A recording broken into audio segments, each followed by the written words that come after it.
Chair, can you give us the invitation? Sure. Thank you. But I can take you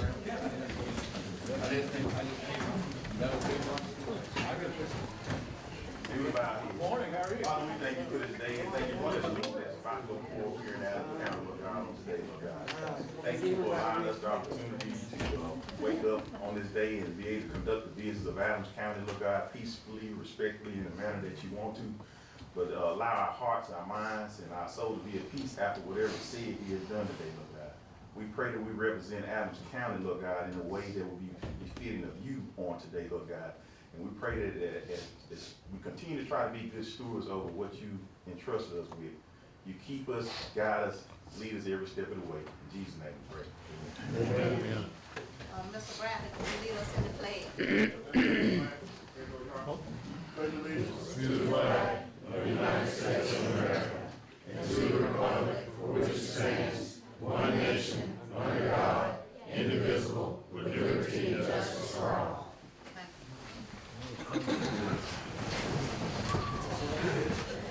First thing on the docket is approval of the minutes for January 2026. Can I have a motion?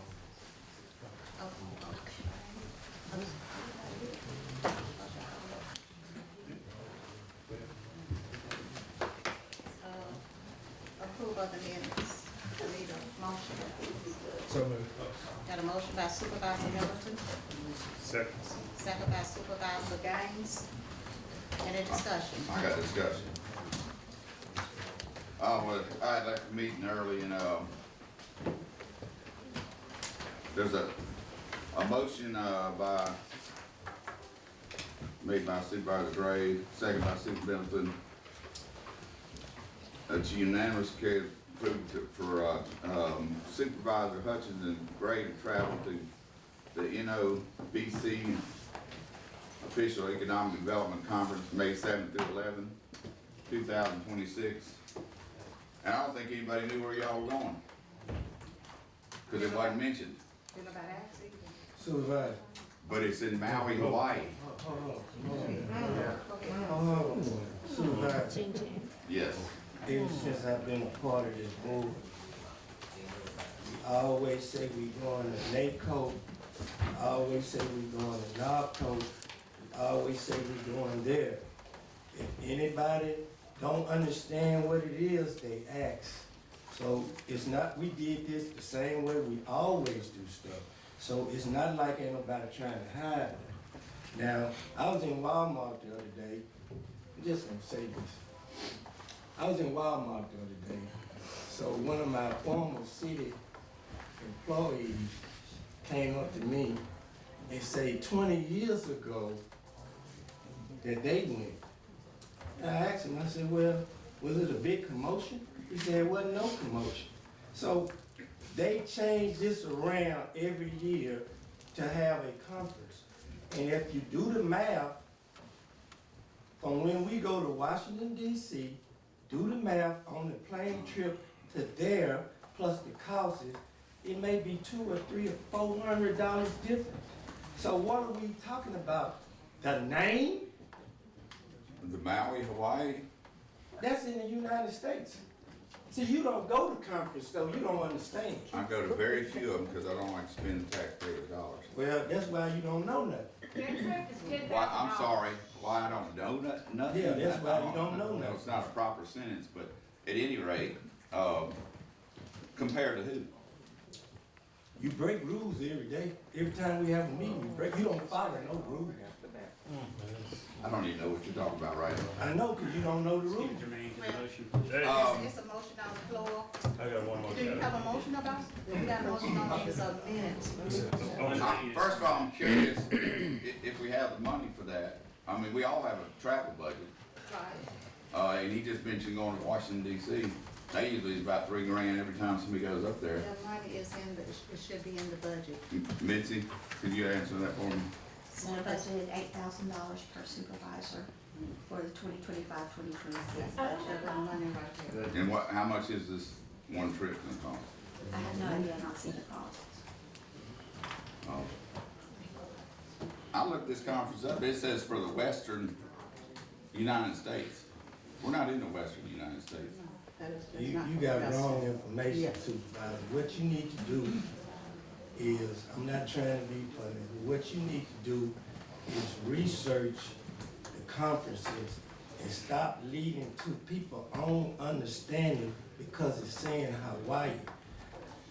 I've been on the city board for 16 years. I've been on the county board 3 terms. And one thing people know about me, I'm not gonna break no rules. I'm gonna follow the rules.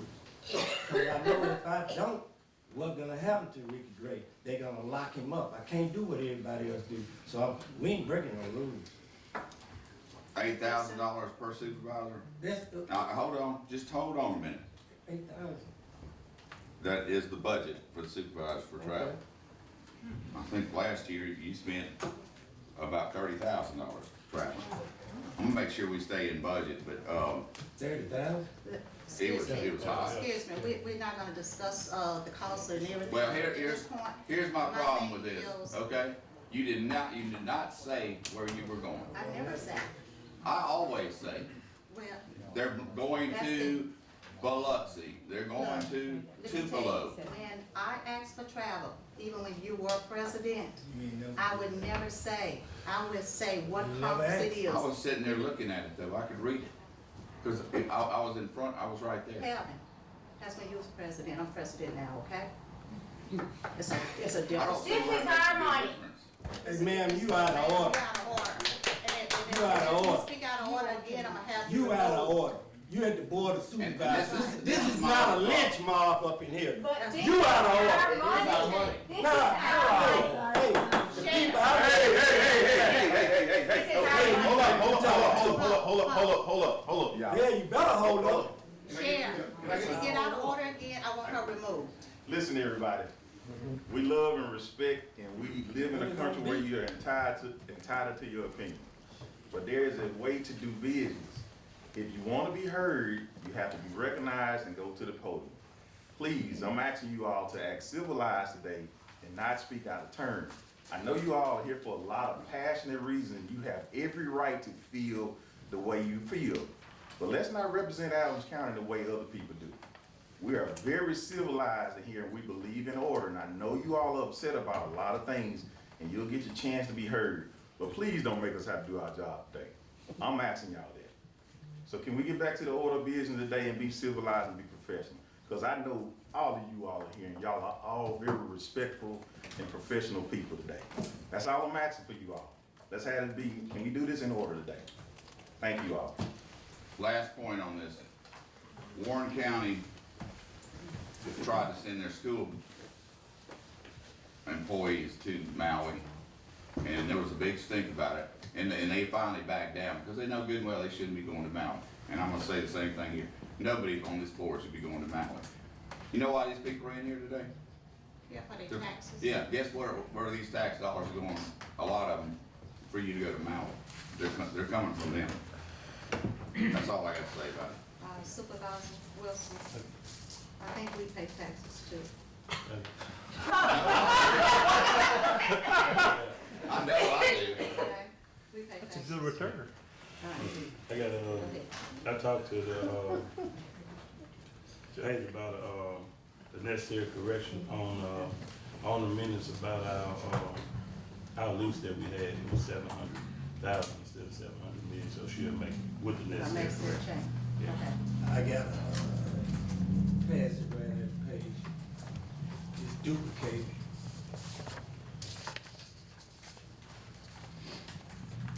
Is there some changes you need done?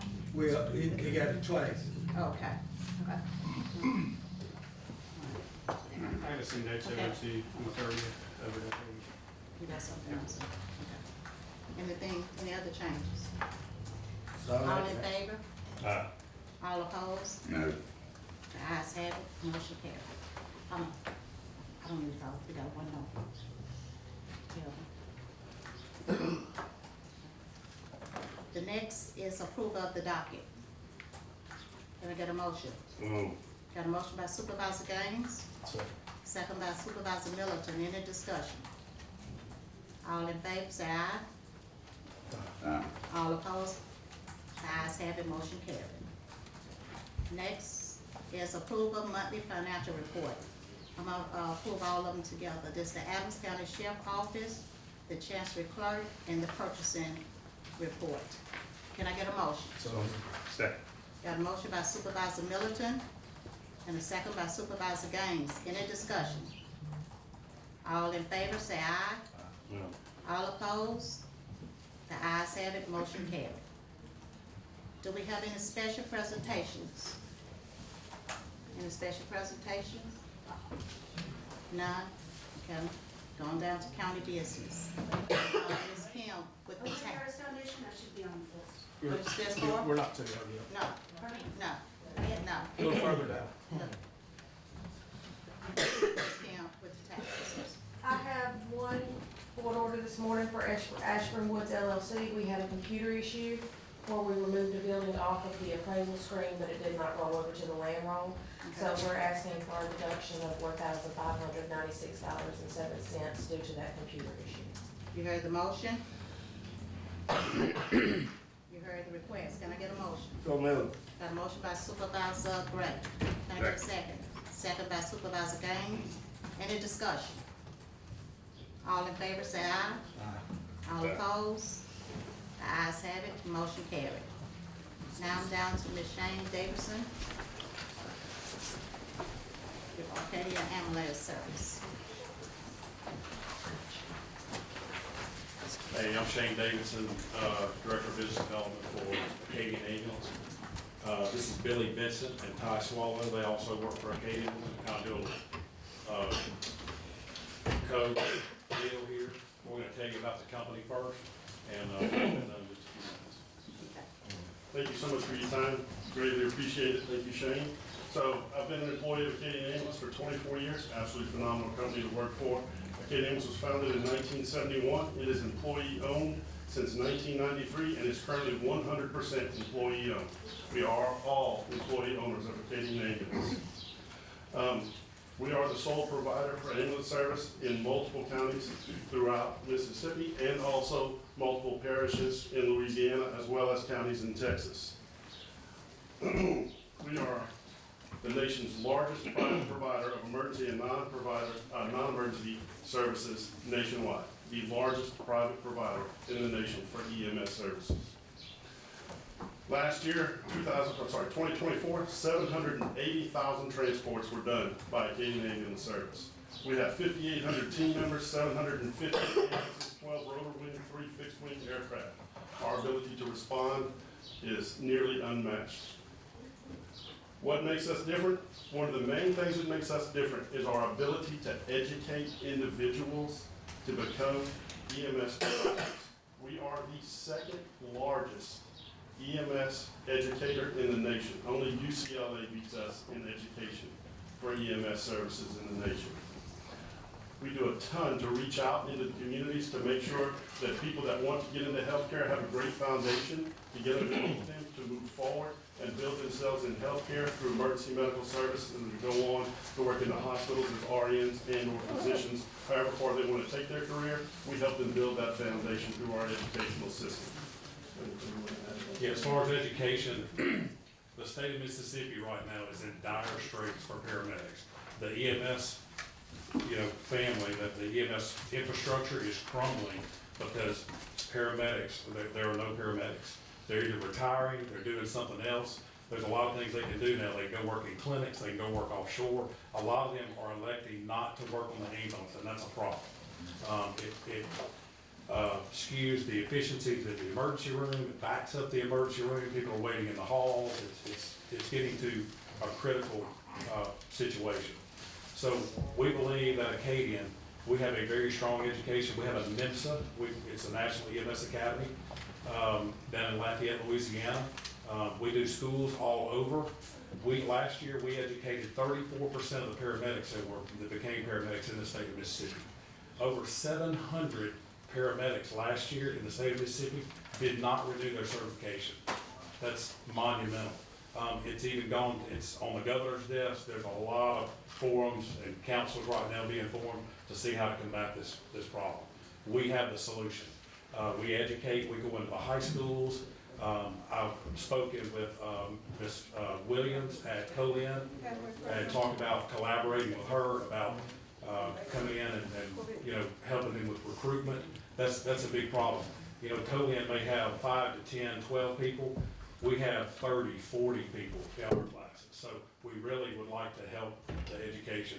We've got to get more paramedics out there. And the only way to do that is to do it internally. We have to beef up the education. Gotta have it. I mean, this is, you know, it's a vital part of your infrastructure, just like fire, you know, sheriff's department, police department, you gotta have EMS. We've got a helicopter right across the river, but we're here today to express our interest in becoming the emergency and non-emergency provider for Adams County. Whether that's through an RFP or contracts or just talking more about that deal. I brought Ty Swallow with me today. I want him to talk about what happened in the ice storm in Washita Parish. It was devastating. Ty and I live in Washita Parish in Monroe.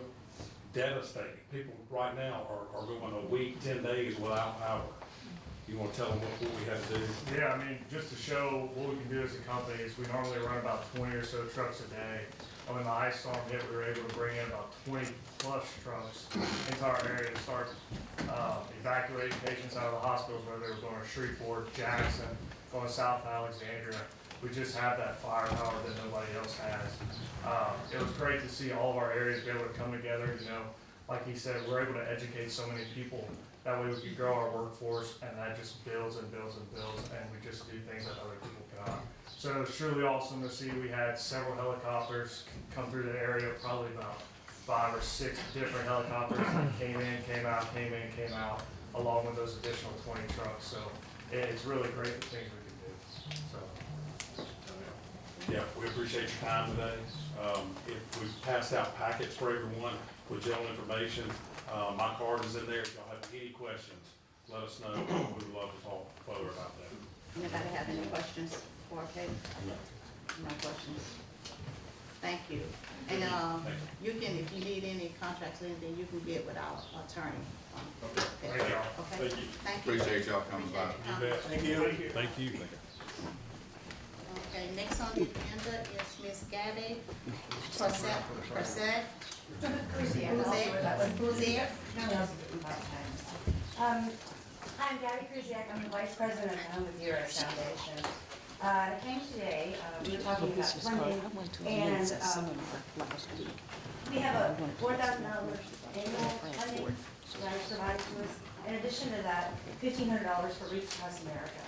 And in talking with the person who writes the checks, if we could combine that into just one check, and then just put a note on there that $1,500 for it is designated for Reach Across America. So that was the question.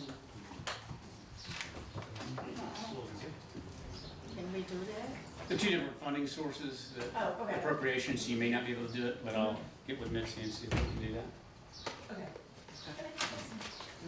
Thank you. Appreciate you coming. And Ms. Tabitha Roden, I have a question on these taxes. Everyone speaks about taxes. How many people are we talking about speaking? We're gonna only have 3 minutes to speak.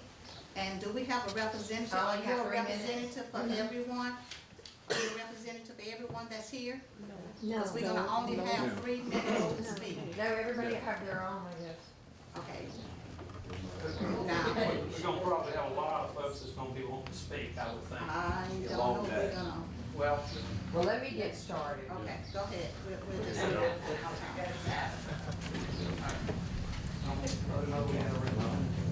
Okay. And thank y'all for putting me on the agenda for today.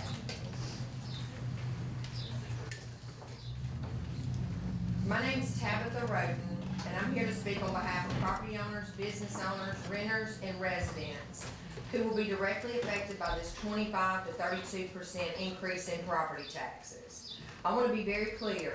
Everyone that I've talked to here understands that counties need revenue to operate. We want safe communities, functioning infrastructure, essential services. The problem here is we can't afford the 30% in a town like this. It's not reasonable, fair, or sustainable.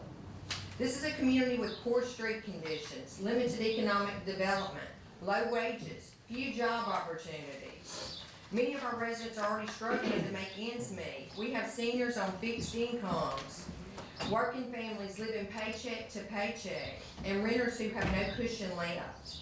When property taxes rise this sharply, the cost doesn't disappear, it's passed down. Property owners cannot absorb an increase of this amount without consequences. In a town with low rents, landlords do not have the ability to raise rent significantly, and when they do, the tenants will suffer. This creates a ripple effect: higher rents, more evictions, deferred maintenance, abandoned properties, and ultimately a decline in the quality of housing in neighborhoods. And we must ask an important question: what are our taxpayers receiving in return? Our streets remain in poor condition, economic growth is minimal, there are not enough new jobs being created to support this kind of tax burden. Asking us, the residents and property owners, to pay substantially more without visible improvements puts an unfair strain on the most vulnerable in the community. A tax increase of this size may work in a thriving area with strong wages, rising property values, growing business. That's not the case here. This county's already close to $13 million in debt, and I'm not understanding where the money's being spent. We're not asking for special treatment. We're asking for common sense. A gradual, thoughtful approach and alternative solutions would allow the county to meet its needs without devastating the people who can least afford it. Please reconsider this increase. Listen to the voices of those who live, work, and invest in this community. This property tax hike will not strengthen our town. It will push people further into hardship and drive investment away. How much, I'd like to ask a question, and I'm trying to keep it fast. Ms. Hutchinson? You got one more minute. Okay, well, I'll start with you. Ms. Hutchinson, how much did your property taxes go up this year? $300. Mr. Middleton? My house was $11,800. Mr. Gaines? Trust me, I know what you're saying. About $500. Mr. Wilson? Did it go up 11,000 more? It went up over 20. I own about 40 houses, so mine went up somewhere around 45,000. Mr. Gray? Between my house and my business, I say about 1,500. Okay, well, my question is, Mr. Slater, you might can help me answer this.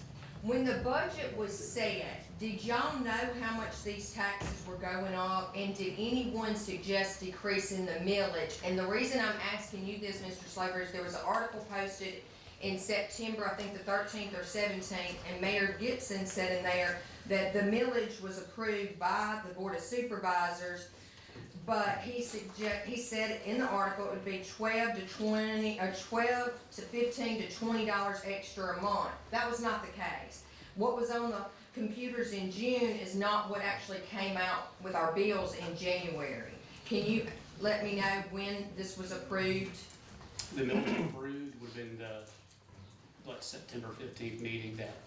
How we much can extra advertise. money is this gonna be in 2026 than it was in 2025 that y'all are gonna take in on property taxes? Well, that would have been in the advertisement on the, that was published before they set the millage, the projected ad valorem. What are y'all gonna do with this money? I mean, I'm Was it in the just budget? Turning it, the amount that was set as millage was budgeted. So now that y'all done that, are y'all just gonna keep it like that every year? I'm asking y'all to decrease the millage or put this money in an escrow account so it can be accounted for, or either give us a credit next year on our taxes, because this money cannot be wasted.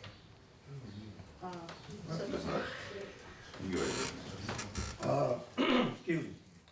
I'm just gonna be honest, like I was at the last board meeting.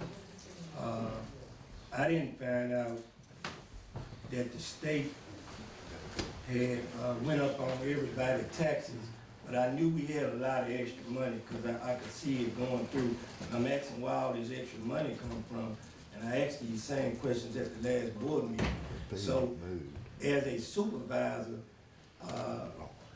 from what Mr. Wayne said, they got the information in 2021 that by 2026, they had to make these adjustments.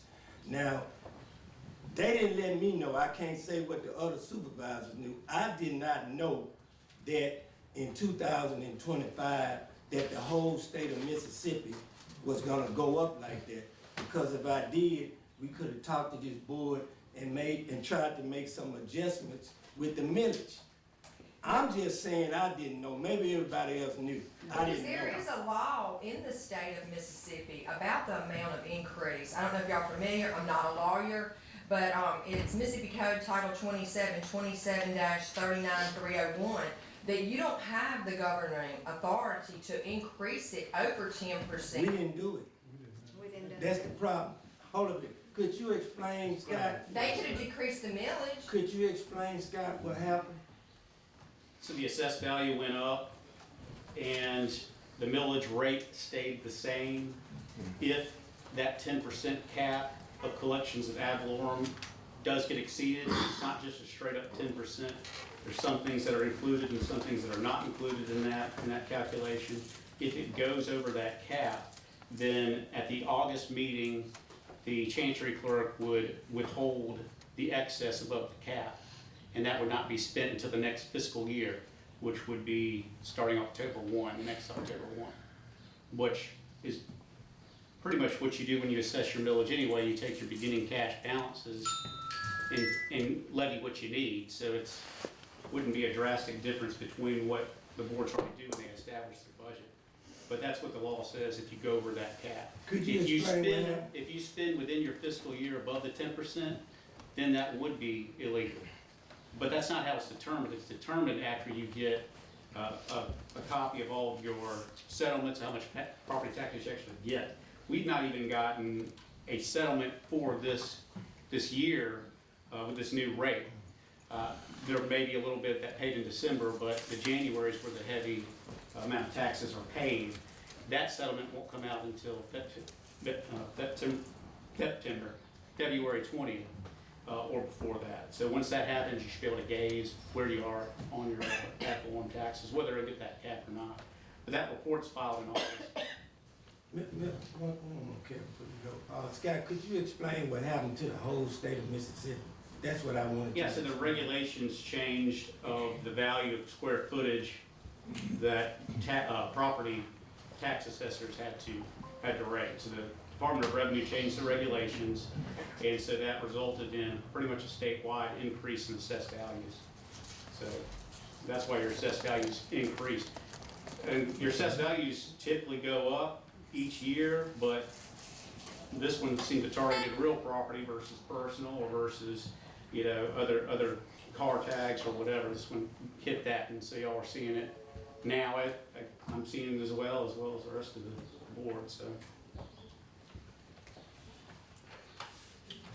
All right, Kev. I realized a couple of things. We should have dropped the millage, no doubt about it.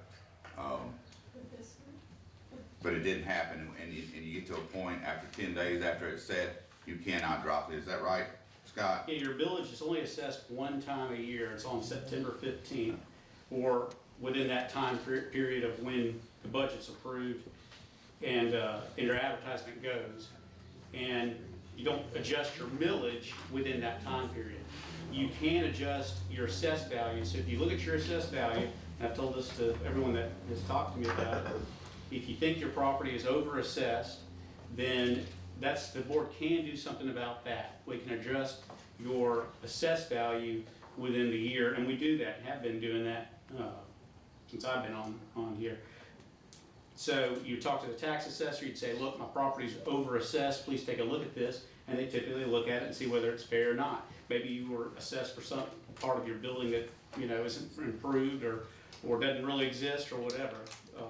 But your values can be changed before August, but the millage stays the same. It's only assessed once a year. So that's not something that's adjusted mid-year. He mentioned Wayne Herring a minute ago. He is the gentleman that assesses the properties. I noticed on a couple of mine, some of my houses were listed or were appraised at $350,000. Well, you know that most houses in Nashville are not going to sell for $350,000.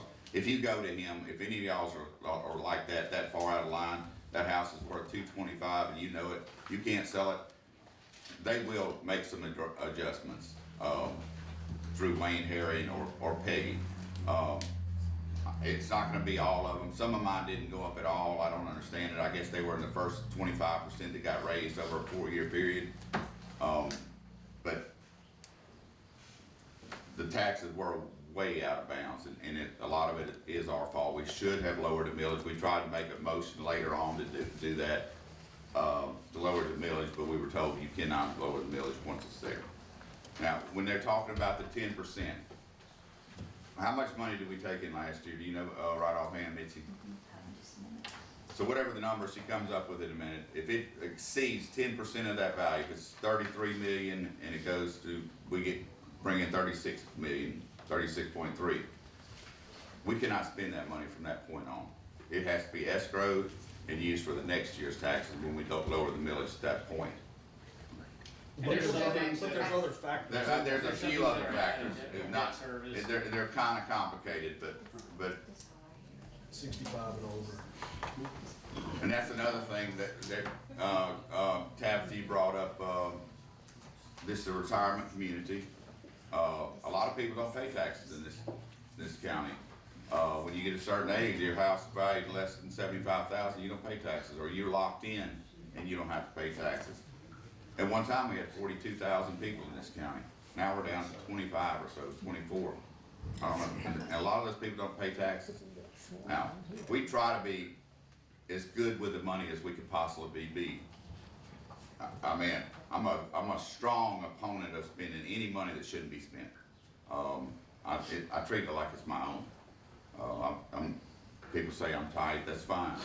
But you know what, most people that are tight usually end up having money or are able to make a good a living. But I'm sorry for the way things worked out, but there are some cures for some of y'all's taxes, and it starts over at the assessor's office, and then they will try to lower some of those, and we'll approve what comes through. If they suggest it, we approve it. So we collected $21 million last year. $21 million. So when we get to $23 million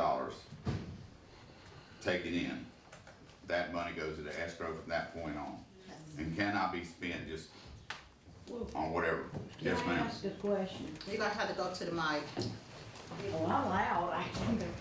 For the And we need camera, to- for the camera. For the cameras and for the minutes. Melanie, two questions. And we need your name, Melanie Sojourn. So I think Kevin tried to hit on it a little bit right at the end. I just want some clarity here. Because I know just about everybody in the room has done a lot of research. I know there was about half the counties in the state that got hit with having to make the assessments this year that had not previously. Those notifications came out from DOR, I was told from DOR, to the county back in June or early July. Who received that notification? tax assessor's office. Okay, Received so the notification. tax assessor's office received it. So Ricky, are you telling me that you were not made aware, or the board was not made aware? I said immediately we had this influx of money. I didn't know where it was coming from. I knew it came from somewhere. I didn't know. I can't speak for them. I didn't know. No, If we had that And the information tax on the assessor front is end, not here today, is that then correct? we could have adjusted some things, but I didn't have that information. So I know, I'll just use DeSoto County as an example because I've talked to the leadership there.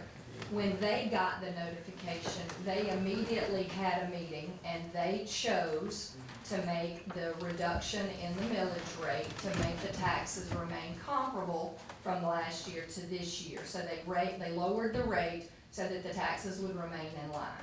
So the position of the board is that y'all are telling me you guys never had that conversation.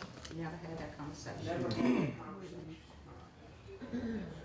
Go ahead, Supervisor Miller. Have you asked the tax assessor, since this has come to your attention, why you were not made aware? Last meeting. We asked last meeting. And what was his response? That's a mistake on their part. A mistake on their part. Well, Madam President, well, on what the attorney said and what Kevin just said, you can go to his office, and if you think your taxes should be We all lower. showed up in January at his office. No, this is the time to go now. And if you go one by one and he go in and try to get him to adjust your taxes, then if it don't happen, then what's the next step, Scott? If you won't do it, They you can can still come petition the board, to but it's petition us. a little bit easier if you tax assessor joins in, that's why. But I was all of that suggesting. is after the fact. After the fact. That's during this year's when you can do it. I appreciate your time, I just wanna close with this, I mean, I'm a landowner here in town, my daughter had 2 businesses on Main Street, one is now gone, I know there's some great business owners represented here. Guys, I cannot express to you how hard things are on Main Street in Natchez. Amen. I cannot express to you how hard things are for working families, and I can promise you, never, not one time in my life have I used $8,000 of my own money to take a trip. To learn today that you guys have an $8,000 per supervisor allowance for travel annually, is a little bit appalling when I consider the fact that you're spending the money that the people in this room represent that live outside. Guys, there's a lot of your constituents that have never spent $8,000 in travel in a year. I understand that some travel is necessary, but in an age of technology today, we don't have to travel to learn how to do our job. So I would appreciate you just reconsidering that budget item. I know that that is in your hands. I'm just asking that you consider changing that amount of money. Ms. Sojourner, Yes, ma'am. let me tell you about that. If we don't travel, what we do is, myself and Supervisor Gray, when we do travel, it's necessary. We're in these organizations, and I was always told, if you're not at the table, you're on the menu. We traveled, and we talk about $8,000, but when we bring back millions that help this county, 8,000 is nothing compared to millions. If we don't travel, I cannot get out there and talk for this community and what is needed. I have constituents in Garden City whose houses are about to fall off in a creek, and he can vouch for that. We've done some work for some Okay. of those constituents. Who are about to fall off in a creek. If I wouldn't have made that trip, I wouldn't have been able to bring back over $1 million to get that fixed. And we talking about $8,000? Yes, ma'am, we sure are. We sure are. Well, Madam but- President, look, I understand. I served on the Senate Appropriations Committee during COVID when we appropriated $7 billion and we did it over Zoom calls. So we could It not, does not have to be done. Look, I know that's a drop in the bucket for what we spend. I'm just saying, let's look at those items, and you can consider it when you're in Hawaii this year doing business on behalf of all of us. Thank you for your time. okay, Supervisor Miller. Yeah, as one supervisor, I just want to say that I feel the pain everybody in this room feels, okay? I pay property taxes as well. I just want to hit a few high points. This stems from poor communication between the tax assessor's office and this board, period, the end, okay? For many years, the properties in this county were under assessed. That's why the millage rate was so high, because we had to accommodate for low assessed values to operate this county. Now that the assessed values went up and our millage rate was already set, here's where we are, okay? So, as one supervisor, and everyone knows we have a new county administrator sitting at the table as well. So, come next year, we're gonna know where we are, and we haven't known that in a long time, okay? So, with that being said, I feel certain that the millage rate will be lowered next year on my behalf. And another thing I would like to, we've talked about this in the past, I think the county needs to look at in July, when these values come out, that something's mailed out to the residents. instead of print it in the paper. I think we've talked about this before, that we send out a card because not everybody gets a newspaper, okay? Not everybody's able to go to the courthouse and get that. And they may not know. So when that postcard comes to their house, maybe at that point, they have time before it's too late to take care of it that year. And that's all. Supervisor Gaines. Yes, I'll just kind of bag up what Supervisor Middleton said. You know, all of us pay taxes, and we know we in a community that basically a retirement community, and it's hard on everybody. And when you get a tax spike like that, it takes away from everything. Trust me. This man sitting at the table, he said he owned 40 or 50 houses. It takes away from him, so I know what it does to the regular family. And it was a miscommunication. And in the process, we had a new administrator coming in. The question was last meeting, said, well, did you see the influx of money? Well, we had a new administrator coming in, and as she collected, she couldn't see it. And that's the administrator, lawyer, they all keep us communicated, but we can't fault them. It was a miscommunication from the tax assessor to here, but whatever we can do to lower taxes, I'm on board to do what we can on the next session to try to get people taxes back where they can survive and continue to own what they own. Because I understand if you don't have any increase, Social Security, increase in jobs, then every time it take away from what you own, and you end up losing everything you got. So I'm definitely on board to help do whatever it takes in the next session to lower the tax. Can anyone speak? You have to go to the podium. I'm Give your sorry, name. Mike. You got, While she's going up there, now say, yeah, go ahead. most of the houses in Adams County were assessed at a 45% of their value. I don't know if y'all ever looked at I had houses that were probably worth $70,000, $80,000, and they were assessed at $33,000. The Department of Revenue demanded that all those assessments go to 85% of the value, total value of the house. Now, I think the value system's a little off because of where we live. We're not living in Madison County. We're a house that's worth $250,000 here is worth $700,000 there. And I think it's hard for somebody to actually evaluate that if they're not from here and they know the market. I also think one of the big problems is most of the time everybody has their tax bill in November, and they kind of know what they can afford to spend for Christmas. This time I got all my bills on Christmas Eve or 2 days after Christmas, and everybody had already spent all their Christmas money, and then they get hit with these huge tax bills. And it was a real kick in the gut, I think, for everybody. And once again, I want to apologize on behalf of myself and the board for not having this better under control.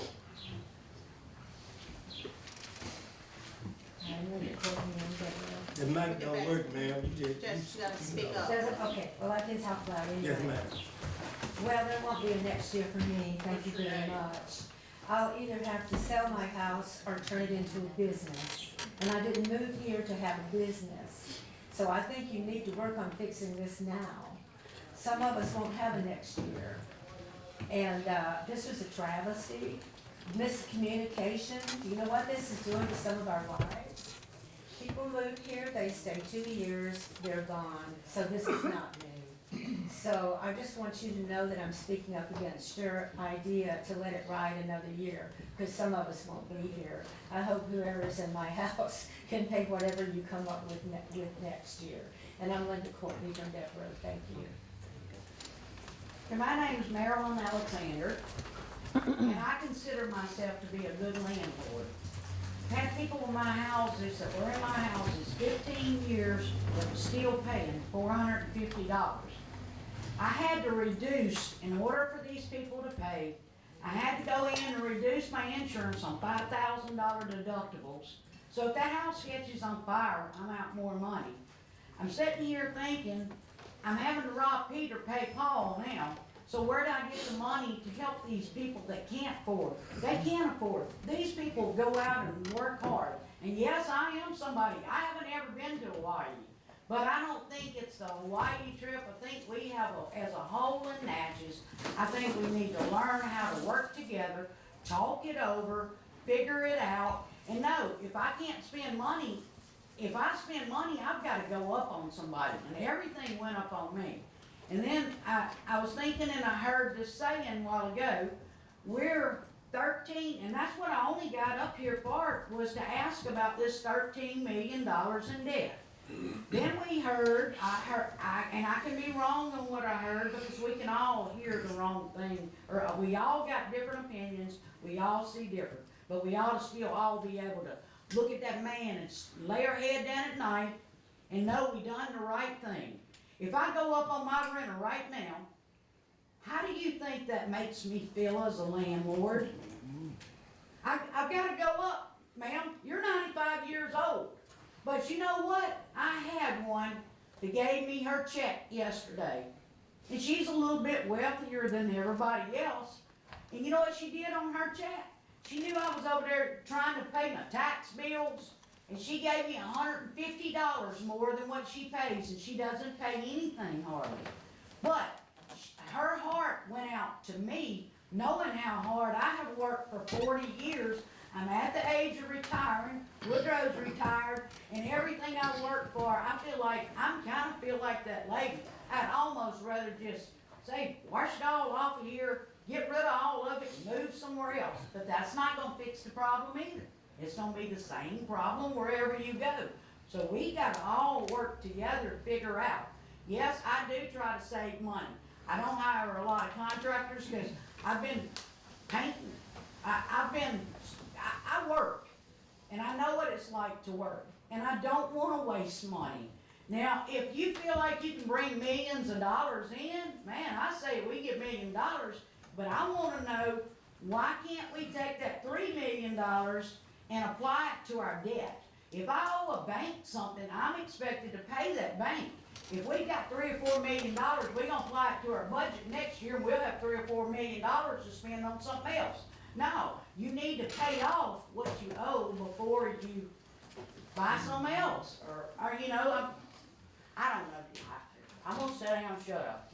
When I come up here, and I prayed when I come up here that I won't end up put in jail because I'm one that speaks what I feel. Right now, I am hurting, but I'm gonna be okay. But the ones I hurt worse for is these little ladies that live in my houses that cannot afford for me to go up on their rent. So what do? Supervisor Wilson. Ma'am, I understand your pain because I have a lot of rental houses too. My last insurance bill came in 2 years ago at $160,000 for the insurance for those houses. I've decided I don't need insurance on these houses anymore. I can lose 1 or 2 houses a year to fire, and I'd be better off than paying that insurance because the taxes have gone up every year when we started doing this 4 years ago. It's hard. You maintain your own properties. I maintain my own properties.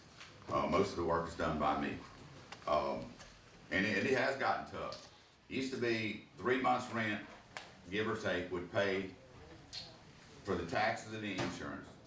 And then the rest of it, if you had a problem, you cover a water heater, air conditioner, whatever. Now it takes 5.5 months of rent just to cover insurance and taxes.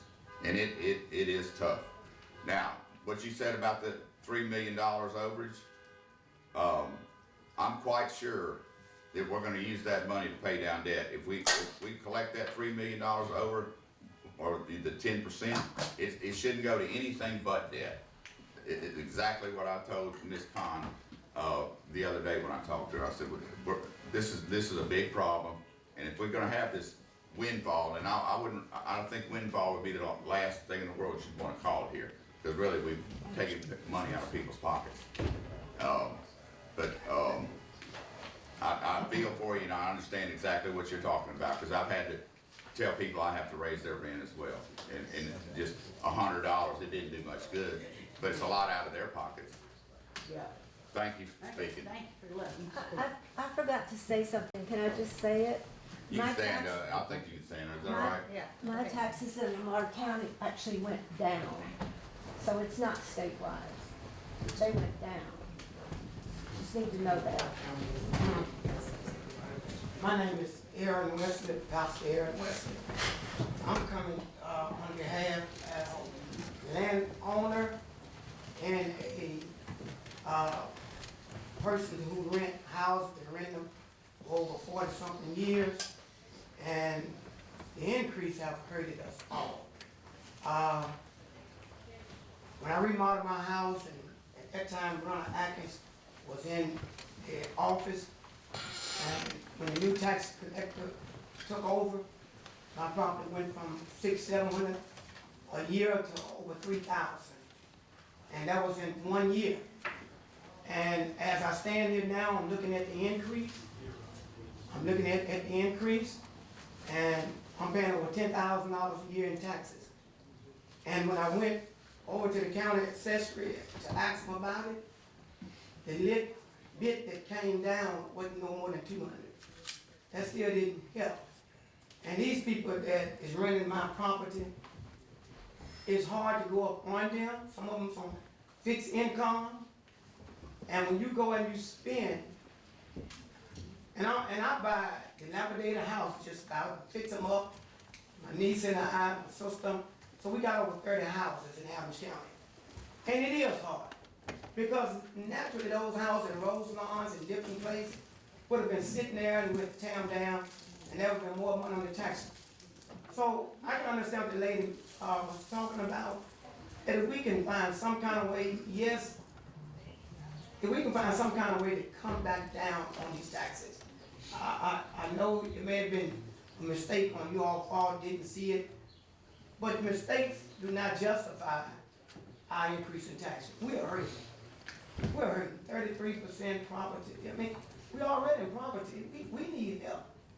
We don't want nobody to lose their house, like Calvin say. I understand when you're paying so much insurance. I understand that. I just got a tree fell. I talked to Supervisor Gray last year. A tree fell onto my property out in on Bark Street. You know what happened? Just got a notice. Insurance got canceled. Now I got to find some more insurance, because when they paid for it, they canceled. Guess what? When I get increase, I got insurance increase, maintenance increase, taxes increase. I'm retired, and I go back to work to try to meet some of this debt.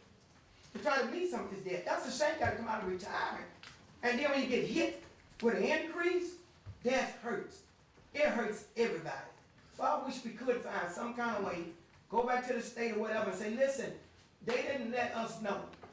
Our community is hurting. What can be done about this? I know they say 10 days have passed, but if you all didn't know, look like we should be able to go and talk or do something to tell them the community didn't know. We didn't know.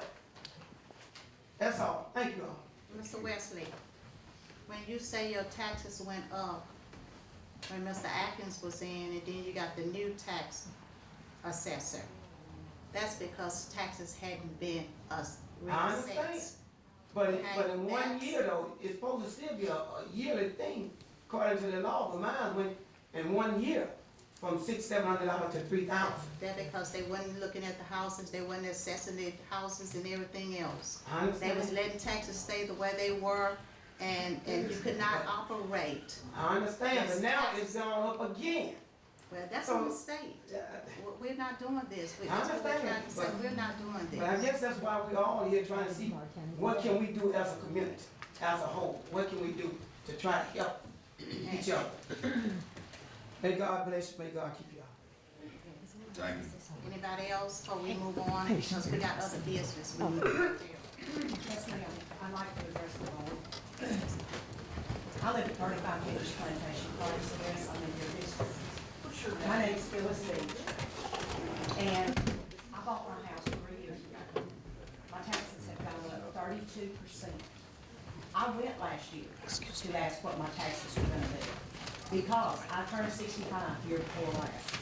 And I was told that this year my taxes would be $1,100, thereabout, somewhere between $1,100 and $1,500. My taxes this year are $2,808.44. In the 3 years I've owned my home, I've had a 32% tax increase. I'm doing all I can do. Why, as a board, y'all knew there was increased money coming in. Why didn't y'all question it? Why didn't y'all ask what the thing was so you could adjust the millage? We didn't question it. We would always ask, where's the money coming from, that what we're doing. It was never given.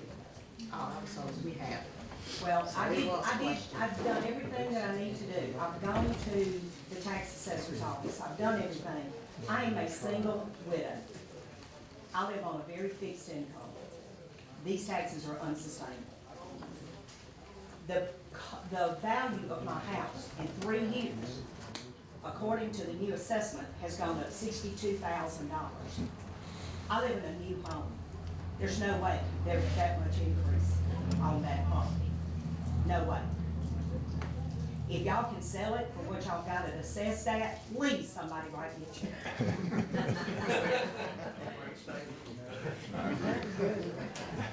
I mean, I asked that same question. I had him in my office last week and questioning my taxes and how, and what do they go by, and how it's done, is it going by square footage, is it going by a fence, everything. I asked all those last year when we were questions. supposed to go and ask these questions, and was told they would be in a neighborhood of $1,100.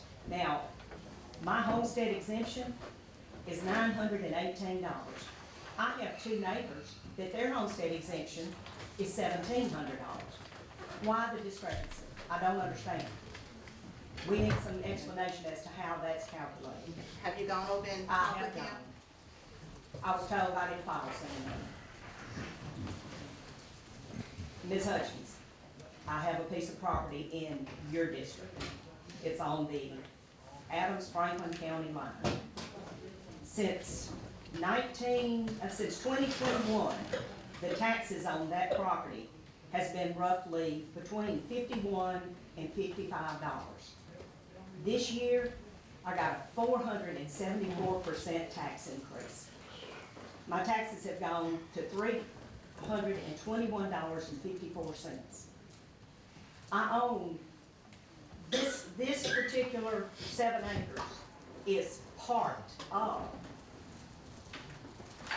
a whole tract of land that there's 22 acres adjoined, 23 acres that adjoin it. The only difference in the acreage, in the taxes on the properties or in the properties, is that there is a county line that runs down through the center of it. 7 acres of it is in Adams County, 23 acres is in Franklin County. My Franklin County taxes this year on that 23 acres is $85.49. You say your taxes went from 55 to what? Pardon? $55 to what, 400? I've got a printout. Okay. I can show you exactly what it was. And on this, they had reassessed the property. I was getting 2 tax bills on the property, but this is what the tax assessor's office told me. I was receiving 2 tax bills on the property. I asked them, could we combine it into just one PPIN? The actual value on the property up until we combined those bills was $2,940. This year, they assessed it at $17,500. Wow.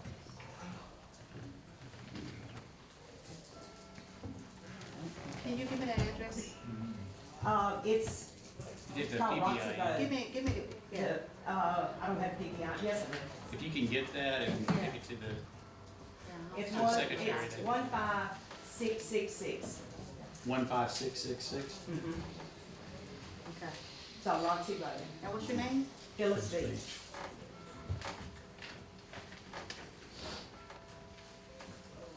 Do me a favor, leave your phone number with the secretary. I will. okay? And I'll get with you. I okay? will. All right, thank you. And on this property, Mr. Vidal Davis owns 293 acres adjoining this property. And that 293 acres, total value on it is $49,750. Wow. Is there a structure on your, No, it's hills and hollers. does it say there's a house and lot or No. building or anything? Cause No. a lot of times that gets thrown in there. If there's a barn on there, No, they'll there's tax the nothing. barn. Nothing, never has been. It's pretty much wasteland. It's hills and hollers. I own out there close to you. I know what you're talking about. I'll get in touch with you. Thank you. Okay, you're welcome. Okay, after, are you gonna speak? You two gonna speak? I'm gonna speak. Okay.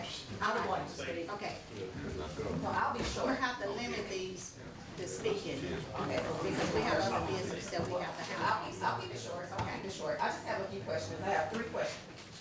How many properties are there in Adams County? Just give me your name and address. Greenberg. And what else do you need? Address. 805 MLK. I just have 3 simple questions. Okay, how many properties are there in Adams County? Approximately. Yes. Do you know how many? Roughly 18,000 parcels. Okay, and so if they were notified of an increase in, say, June, they went out to every property? Because how many people work at the tax assessor's office? Are you trying to find out how many people Yeah, how many people work went in the out to office? assess this property? Or did the assessments? Where's the spreadsheet? Where's the accountability? Do we know that the numbers were ran for each and every property? They do Or it. did we guesstimate? They do 25% over the year, over the last 4 years.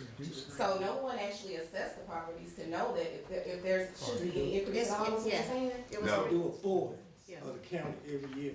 A fourth of the county. So if we're receiving tax bills on all of our properties and all of them increased, so how do we know that all of them were The reassessed? state of Mississippi did that. No, the state of Mississippi did not do it, because I actually talked to the state of Mississippi. What they did was, they did say that everything needs to be brought to code, but they did not set the millage rate, Adams County did. We don't, And they did not set the assessment rate for each property, Adams County did. And there's a lot of, oh, we didn't know, and well, we should not be held more accountable as taxpayers than y'all are held accountable as employees and elected officials. That's not fair to us. If we cannot go around and just do any little thing and get away with it, then why can y'all? Tax A simple assessor. sorry does not answer for the the type of money we have to pay. So if everybody decided that we're just gonna say forget it and we're not gonna pay, it will bankrupt the county. Are y'all prepared for that? Because we own over 20 properties too. As business owners, we're business owners. I have a business on Main. My husband has a tree cutting service and a lawn service, and we have several rental homes. And we pride ourselves on offering affordable houses to account for what the city of Natchez and Adams County isn't doing. There's no new apartment complexes going up. There are no great opportunities here to get good jobs and afford houses. So we try to keep our rent as low as we can for everybody. But we're having to go up on everything, and we're still not gonna pass that on to our tenants because it's not fair to them. We're just gonna eat the cost, but everyone should not be expected to just eat the cost for y'all's mistakes. If y'all were notified, I'm sorry, I just do not believe y'all. I'm gonna be 100% honest, I do not believe that y'all were not notified. I don't believe it. Because if we were to do a paper trail and find out some of those emails and post dates, I bet we'll find out somebody was notified. And that's it. I don't need any statements back. I'm just making a statement that everybody isn't fooled. I'm sorry, we're just not. Y'all can say what you want, but everybody isn't fooled. I've been in corporate America over 20 years, and this type of increase and lack of accountability does not fly anywhere else in the world but Natchez and Adams County. All right, have a good one. Thank you, ma'am, for pointing that out. My name's James Allgood. I've been here since 1964 when I was born here. Me and my father have multiple properties just like many of you do. As far as any of this blame game of we're doing this or whatever, in March of 1980, we opened a business called All Good Business Machines and All Good Computers. From those fax machines to a lot of your connectivity to your microphones and everything else over there in the courthouse. This 61-year-old was over there as a 14-year-old hooking up technology. Years ago, we used to have these things on the Mississippi Gulf Coast called the MMA, the Mississippi Municipal Association. How do I know? Because we sponsored that. That's where our aldermen and our city, our mayors and went. They went to the coast of Mississippi. And then it made many of us angry as Mississippi taxpayers and Natchezians that they had the audacity to move it down to a place called Orange Beach, Alabama? Why are our tax dollars of businesses paying for individuals to go to Alabama to learn about, getting money to bring back here? I understand. You say, oh, we're going to go over there, we're going to bring back millions. I'm in technology. I'm in technology before I was even a 12th grade graduate. My daddy drugged me off to Atlanta every summer. Did I like to go? No. But before 12th grade, I was an IBM engineer. All this, I didn't know, we didn't know who's on first, what's on second. Y'all, that blame game that we're doing here in Natchez, our beloved hometown in Adams County, we didn't know and they didn't know, we're going to blame it on this person. That person doesn't happen to be in this room today. Amazing, amazing. That's a great word there, Miss Sherry. Amazing. But who knew, who didn't know, the state of Mississippi did this, mandatory. I'm just like several of the other people. We've got multiple buildings that have been in here since 1980 that me and my daddy, I remember being on that shovel and busting gravel on 317 Highland Park Boulevard. It sucks, excuse my French. But you know what? I got a whole bunch of businesses that have left this town. You know why? Because they're just like me, just like you said, Kevin. I applaud you just like you know what? A whole bunch of properties that I own in Louisiana, I don't even have these conversations over there with what my taxes are. My taxes on my home that me and my bride have been living in for 30 years magically go up, I don't know. She told me, she said, how does it go from $2,800 to $4,000? How does it go from $2,800 a year, and yes, a couple of years ago, I was paying $1,800. Then it went to $2,100. And yeah, I remember Mr. Reynolds. I sat in his office that year, and I tried to fix and work the copier and the computers and this, that, and the other. This blame game of, we've got a new software program. Guys, don't talk to me about software. I wrote software back in the days for this county and this city. As far as going out of town and looking for money and going wherever we may go, and hey, I've been all over the world promoting our beloved Natchez. But is there not something we can't do as a community, as Natchezians, Adams Countyans, Miss Louians, and Mississippi?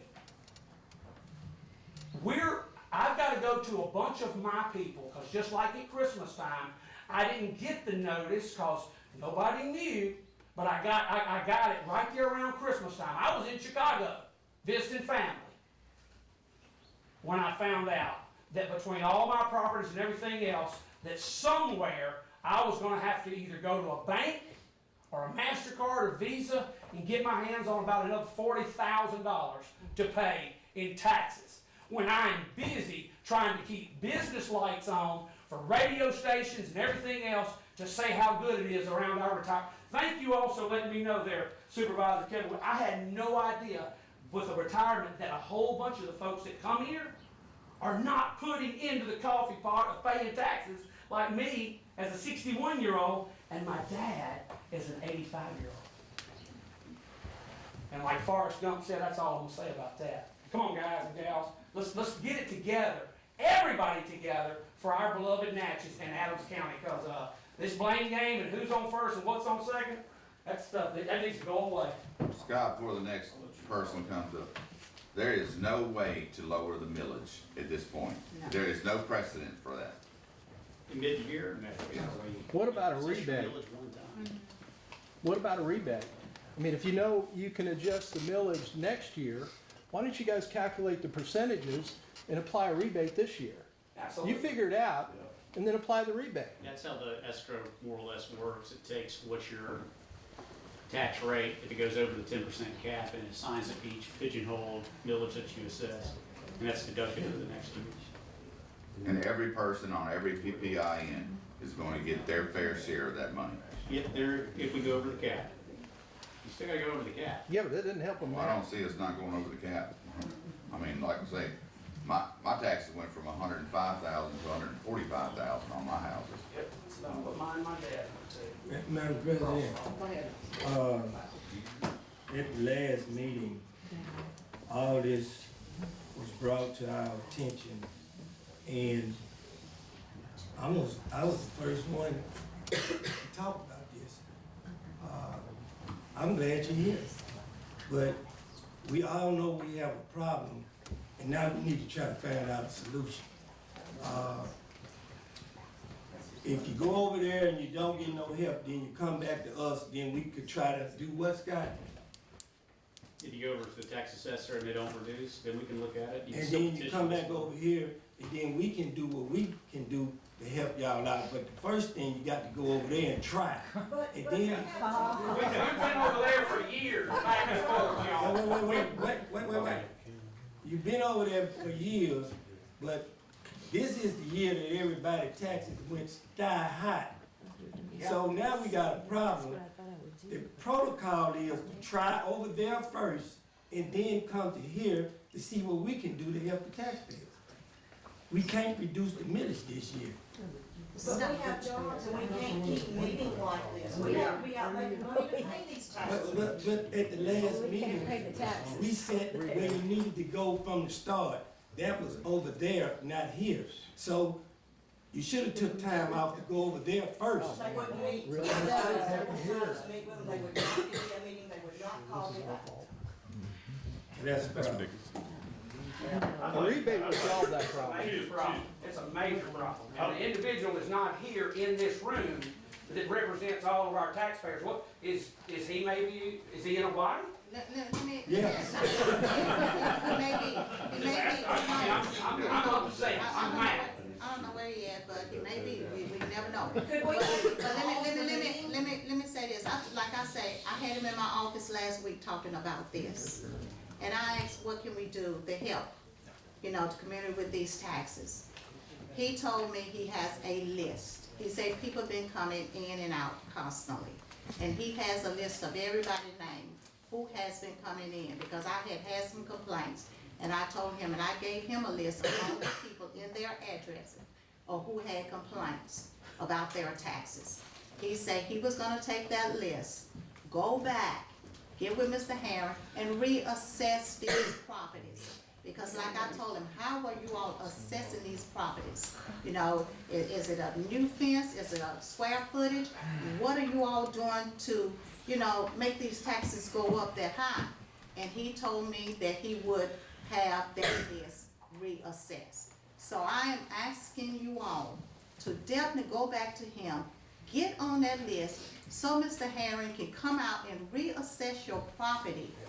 And give him your numbers and everything too, so you could be there and talk with him while he's out there, because you wanna know what is everything that's being reassessed. It's so many things that he was telling me that was being reassessed, and I'm like, are you all serious?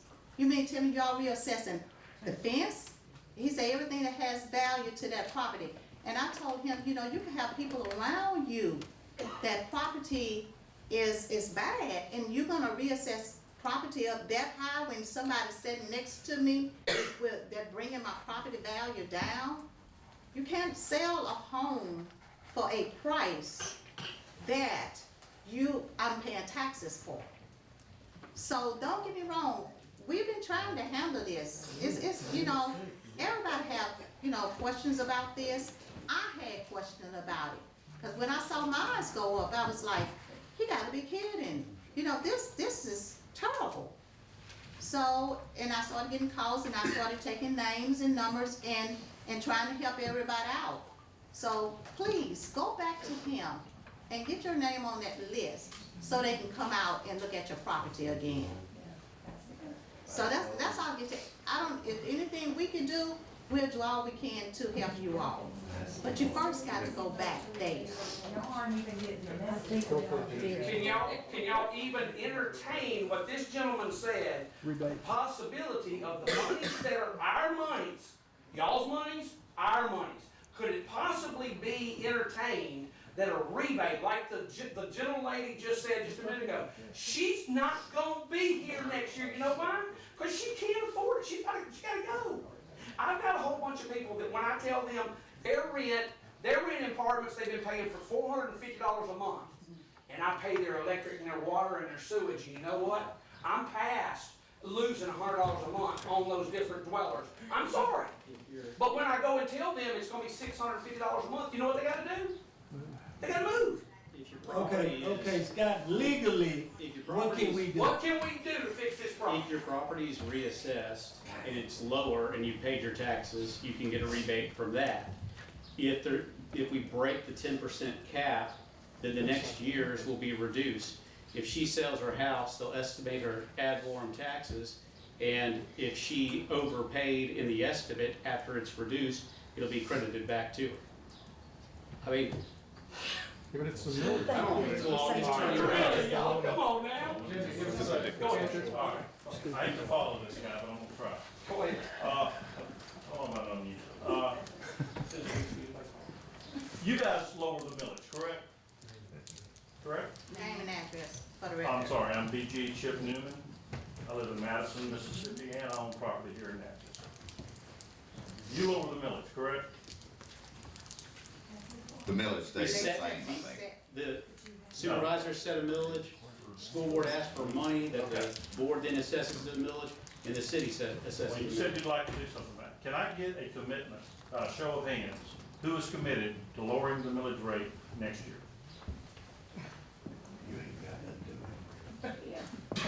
All right, good. I represent about 150 families here in the Natchez area. Last year I had my insurance go up 100%. 100% because of some money that got put into our economy by the previous administrations. I also have had my taxes increase around $40,000 to $50,000 this year. Now, unlike a home, and Kevin, I know you know this, when an investor comes and looks at my property, I'm gonna get docked about $500,000 on the value of my property. So not only am I paying that, I've just lost $500,000 probably on what I could sell them for. That's a chunk. That's a little more than $300 a month, $300 a year. And I'm doing everything I can. When I have a air conditioning unit go out, it's around $3,000 or $4,000. I'm getting in about $5,000 a year, excuse me, $6,000 a year in rent. It's not like where my daughter lives in Charleston and the rent is 4 times higher than what it is in Natchez. This is extremely low. I figured up it's about $20 a day. And that's almost on minimum wage. That's almost 1 hour a day somebody has to work to have it. And they're having trouble paying the rent that I'm probably gonna have to eat most of that. I don't have the luxury of going to somebody and saying, this is your rent, and by the way, you can't go anywhere. You have to stay here. That's the position I'm in. I can't go, I have to pay. They can move. So it's all incumbent on me to make sure. And whether they all move out, I still owe that money. So I just wish you would understand that aspect of it, that, we're trapped. I can't move like my tenants do. And, I'm doing everything I can because a lot of there's some single ladies, elderly ladies, I don't wanna go from their rent, and I've eaten a lot of money in the last year, and now I've got to probably eat some more. And it makes it difficult to continue to own that property, but my option is to sell it, but I've just lost $500,000 on the sale. So, if you guys are committed to lowering the millage next year, I can try to make it the year on this, but, I just thank you for, committing to do that, and I think that being on the record will help people at least look at next year, maybe we can get some help and some relief, because it's tough with the insurance going up and everything else going up, to keep a place where these people can stay and have a roof over their head. So thank you for that, for your time. We're gonna have to. Let me say one more thing. Insurance is just out of the roof now. Our insurance going up, PERS going up. When we lobby for the gig industry to come to this community, sometimes we have to forego our Avalon taxes for 10 years. That means we don't get that. And how many times have the state put on us unfunded mandates that the state got millions of dollars, but they put it on us at the counter to pay something that we shouldn't be paying. Once you turn 65 and your house is worth 75 or less, you get a break. But you at the Board of Supervisors, where we hear y'all. And you don't have to be on the agenda to come talk to us. We got an open door policy, we got public comments, and anybody in this community that have a problem can come in here and talk to us, and I promise you, we hear you. We just need to find a solution for the problem that we have in this community. Thank you, Madam President. We're gonna let you two speak, and after this, we're gonna cut it, so we can I'll go be ahead short with and our sweet. other He said most business. of what I want to say. My name's Bubba McCabe. I live on South Canal Street. My wife and I own Pig Out In Barbecue. We have a commercial building, we have property. I just wanted to get up here to basically just see if there was a commitment, which you guys did commit to lowering the millage going forward. I've already paid last year. That check's already got cashed. There's nothing I can do about that. But going forward, I want to know there's a commitment that next year I could see some relief on my taxes. And also that you guys will amend your budget in order to align with that lower in tax millage instead of this. But other than that, I mean, as a restaurant owner, and I can speak for other restaurant owners, it's not easy in this town. It's the hardest business you want to be in. And I love it. My wife loves it. We put everything we had into it. And it's been wonderful for us. But, if this keeps increasing and it gets harder and harder and you don't see any changes in your downtown area, in this entertainment district, then I'm gonna take my toys and I'm gonna go play in a different sandbox. And this entertainment district is just gonna be a district, because everybody else is gonna do it as well. So, I just want that commitment that you guys are gonna amend your budget properly, and that you guys are gonna lower our tax millage going forward. That's all I have to say. Thank you very much. Before Mr. Blattner gets up there, I want to say, I see several realtors in the room. I'd encourage anybody that's gonna go to the tax assessor's office to find out what their house could sell for, possibly. Just ask a realtor, because they can tell you. If your house is assessed at $340,000 and they tell you can get $270 for it, that's more likely the assessment. Same thing on commercial properties, for those of us that have values the way up there that are no longer. You're correct. Thank you. I know most of y'all at the table. My name is Mike Blattner, and I'm going to be quick, I'm the last guy up here, but I wanted to make a comment, if nothing more than a data point that y'all are all probably aware of. One of the properties I own in town is Dunleavy, and just to use that as an example, last year we lost money. And Dunleavy is a very difficult property to run, a lot of maintenance, shallow customer base. So we lost money, but we had to write a check to the county for 6 figures. It's unsustainable. And, I would have never bought in a Dunleavy, except a friend of mine who was in the hotel business asked me to, and I did it for matches, but it's unsustainable if we keep on doing what we're doing. And just as another data point, our youngest son graduated from Sanford about 2 years ago. Dan offered him a position with the city as the assistant city planner. He's sitting there looking at this. Do I really want to be in Natchez? So we're about ready to lose a bright kid who needs to be here for this town because he sees what's going on. I helped him buy a building on Main Street. His property tax went up 30% this year. And he's sitting there looking at this. Dad, I don't want to be here. And it breaks my heart, but I'm not going to tell him not to. But this is the kind of stuff that when these things happen, affects his community. It's a ripple effect, and it doesn't end up good. So I'm happy that y'all are going to make a commitment to try to get this fixed, but it's out of control, and y'all know it, we all know it. So, thank you. Thank you. Madam Thanks, President, Jim. can I say one thing, please? I know he was the last one. Can we the last Go one? ahead. My name is Edna Murray, and I have Murray Land Homes with. And it has been tough. My last 2 closings in Natchez were veterans. And we barely scrimped by getting it closed because of the taxes.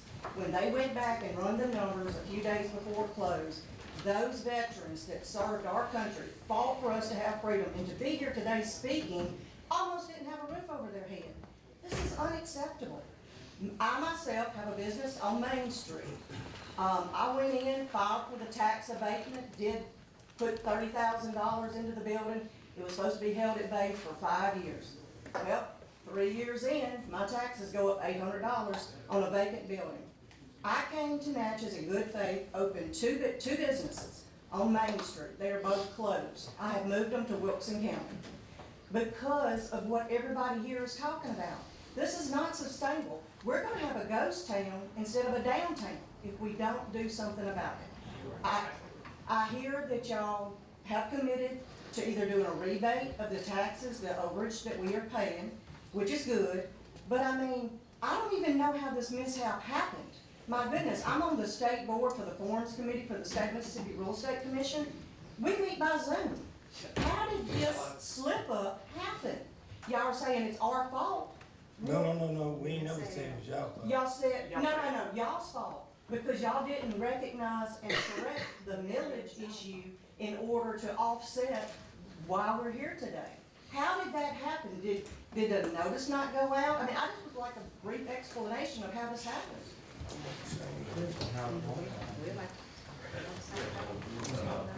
Well, I mean, you're the president. Can you tell me how this happened? Like I said, we did not get what miscommunication. We was not in. From the assessor's office. From the assessor's office. That's Why isn't the assessor here today? Yeah. He's an elected official. He was here, let me tell you this, he was here last week to answer all these questions. It came up last week. He answered everything that he had. Yes, last week he was here. Last meeting. 2 weeks ago. Yeah. He answered all these questions. And he said, for anybody that have any questions, he even put it in the paper, to come see him. He has an open door policy. He'll be available for anybody that needs to speak with him. Like I said, he was running the list as I was speaking to him last week. So he was here, and he had his office manager here along with him, plus the assessment person that goes out and does all the assessment to explain everything. So he was. Okay, well, I mean, I'm just saying, knowing that this meeting was here and all these people were gonna be here, I would just. I didn't even know all these people was gonna be here. But we appreciate y'all. I looked on the agenda, that's what I go by. Wake up. I'm not here to point fingers at anybody. I love Adams County.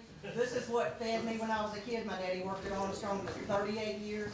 So I love Adams County, don't get me wrong, but I can't afford it anymore. So I had to move my business. Thank you. Thank you so much. Ms. Lynette. Ms. Lynette, you ready? Good morning. Good morning. Lynette Smith, Southwest Planning, but I would like to say I am a property owner and the property is going up $300. Thank all of you for coming.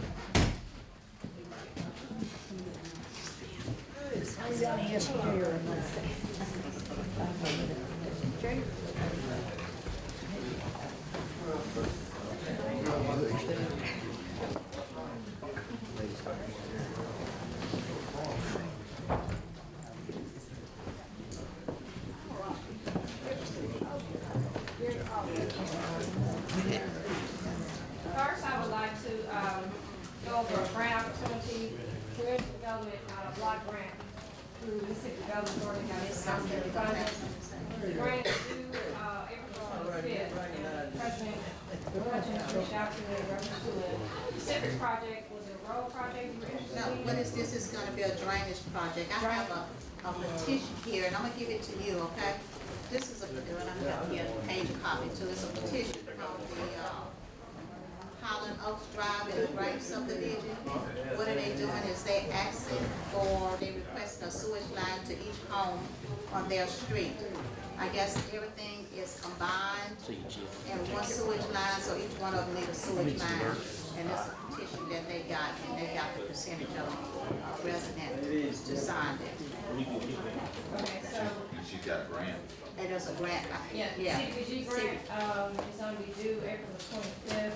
It will be a 50% match, associated with it. I do have the resolution, and Paige, I emailed you a resolution, but I had to make an adjustment, so I have a new one. If the board would like to apply for these funds for that project. Did you say a 50% grant? 50% match. And what we usually do, I did this before for deal. We're gonna talk to Adams County Water, because I think there is probably Adams County Water, and what they usually do is they did the match for Deerfield last time, so we're hoping they'll do the match for this one. So I need board, to pass resolution to apply for these CDBG funds, and as long as, not as long, as well as the match resolution for the CDBG grants. Can I get a motion? You heard the request. So moved. Got a motion by Supervisor Middleton, and a second by Supervisor Wilson. I have a question. What are we flying for? A CDBG grant. For sewage, water, Sewage. sewage. Go ahead. You said that the match was, you were hoping the match comes from Adams County Water.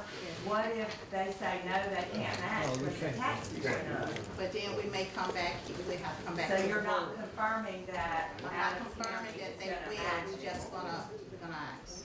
You're, okay. Yeah, the last time they did match Deerfield. I understand. Last time their taxes paid on us. All right, all in favor, say aye. All opposed? The ayes have the motion carried. Okay, next. Next, the small rural tribal bulletproof, body-worn cameras program has announced the 26th funding round. These funds may be used to purchase or lease body-worn cameras and may include expenses reasonably related to the body-worn camera program. Implementation funding can be used to support pilot BWC programs, establish new BWC implementations, or expand existing programs. This is a micro grant and is very competitive. Grantees would be required to provide a 1.11 cash match. I've spoken with Sheriff Patton, and they do have matching funds in their budget to apply for this grant. It's due March the 12th, and I would really appreciate if I could get board approval to apply for this body-worn camera program. So moved. Heard the request, got a motion by Supervisor Gray, can I get a second? Second by Supervisor Wilson, any discussion? Madam President, let the record reflect, Sheriff, you say you got it in your budget? Yes, sir, we do. We do have it in the budget, so, and we were gonna come to the board and request funding for these body cams and tasers, but when this grant came up, I asked, Ms. Lynette to go after the grant instead to save us money. Save us Thank you. money. All in favor, say aye. Aye. All opposed? The ayes have it, motion carried. Do you have anything No, else? ma'am, that's all I have. All right, thank you. Next. Department. I'll just follow up with my Okay, coworker. all right, that's fine. Good morning. I've got a cash request for our Adams County home project, on the final house, Ms. Barbara Smith. The, mobile home has been placed. So what we can ask for is 50% of the construction cost at this point. So it's, $52,965,000 for top construction, and then or $2,250 for Southwest Mississippi Planning and Development District for admin fees. And this is all, also, this was 100% grant funded, so. You heard the request, can I get a motion? Got a motion by Supervisor Wilson, can I get a second? Second. Second by Supervisor Gray, any discussion? All in favor, say aye. All opposed? The ayes have it, motion carries. That's all I have. All right, thank you. Hey, you need my copy? You got a copy? I All right. printed it out. Good morning.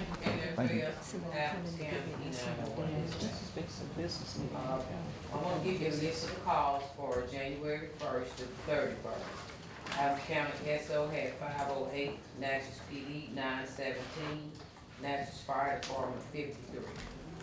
Also, I want to request for travel for Marlon Swayze on March the 16th through the 17th for a supervisor class in Pearl. You heard the request, So moved. got a motion by Supervisor Gray, can I get a second? Second by Supervisor Middleton. Do you have all the paperwork? I have it Okay. right here. Also, Okay. it's reimbursable as well. It's all, okay. All in favor, say aye. All opposed? The ayes have it, motion carried. Have anything else?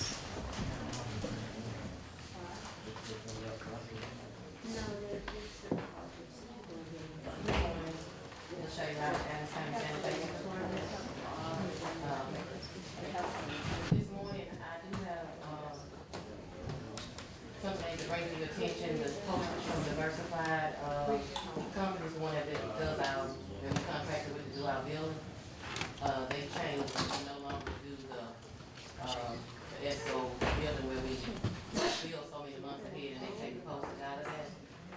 they got it now where they took, they're taking $2,700 up front and then we billed them every invoice. We paid them every invoice that they sent in to us. So I did make copies of you guys so y'all can see what's going on now. You can decide whether we still wanna do this and go back to the old way where we bill out, through ourselves and, use the match post office.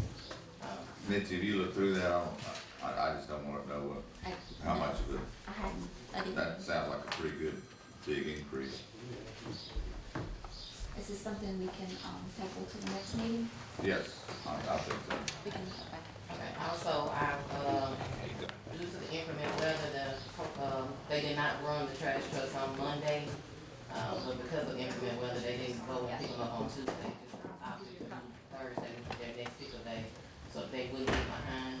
But I did make sure I logged that on the Monday spreadsheet that you guys get from us, and y'all requested. It'll show that they did not pick up Monday's pickup on the 26th due to the inclement weather. This month we billed out about 5,843 people. We got about 245 that are on drafts. And the only discrepancies that we did have was when the power lines were down after the inclement weather. Power lines, branches and stuff in the road. They couldn't get down certain roads, so we did get calls because of that. But other than that, everything's pretty much been on point. Okay. All right, thank you.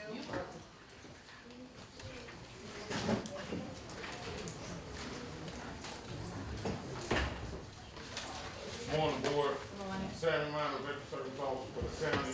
Don't have nothing new to report to you today, with the exception of one thing, getting ready for our stand down, and it will be the third Saturday in June.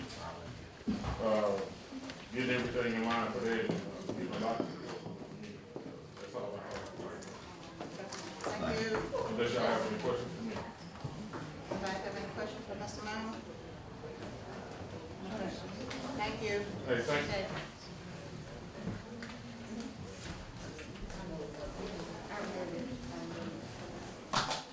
Good morning, board. I don't have anything in specific, but I did send all of you a proclamation that was sent to me by the governor extending the property tax deadline for real property, mobile home property, and personal property. Due to the inclement weather, the deadline has been extended to March the 3rd of 2026. So I would like that proclamation to be added to the Yes, I did receive, everybody received it. I did receive it. Okay, you heard the request, can I get a motion? Motion by Supervisor Gaines, and a second by Supervisor Wilson. Any discussion? All in favor say aye. Aye. All opposed? The ayes have it, motion carried. Thank you. Does she have a copy of that proclamation? I think I did provide everybody with the Yeah, okay, you heard me, okay, great, thank you. Good morning, Jane Price, Purchase Clerk for Adams County. I would like to spread the January 2026 requisitioning clerk list and receiving clerk list across the minutes for approval. The list. The requisitioning list and the receiving list. Okay. We have to do it every year. All right, you heard the request, can I get a motion? Got a motion by Supervisor Middleton and a second by Supervisor Gaines. Any discussion? All in favor say aye. Aye. All opposed? The ayes have it, motion carried. That's all. Thank you. Good morning, board. Good morning. 383 requests for 911, 277 transports, 9 minutes and 4 seconds at 91% in the city, 1543 at 88 in the county. We had 39 refusals, 9 no patients found, 21 canceled prior to arrival at 22 sites, which is an increase. 164 multiple calls, same timeline, and then 2 medical flights on the field. Full total of 911 plus direct dial 911 is 430 for the month. We did 2 CPR classes for our law enforcement agencies here. Then we had 3 LZ classes for Adams County First Response Agencies. I think Mr. Bradford actually put that out. And we've actually had participation come in from both Jefferson County and Wilkinson County on those classes. Day one, we had 44 attendees. Day two, we had 38. And then the last day, we had right at 24. So it was very well attended. We were able to utilize the Providence Park building over there. It's a very nice location for what occurred. Putting that helicopter down inside that baseball field gave us a fence to kind of protect everything we were doing anyway, and just kind of kept, it's not a common traffic area, so it's not gonna be create traffic issues for us to set it down. I wanna touch on what was brought up a little bit earlier, the staffing shortages. Right now, we are currently staffed fully. We have a current class going on right now with 5 additional employees that we're putting through staffing. We partnered up with the School of EMS. We tried the co-lin programs, in Weston. The problem is, local people cannot work, maintain a full-time job, and travel out of town to go to classes. So we partnered up with the School of EMS.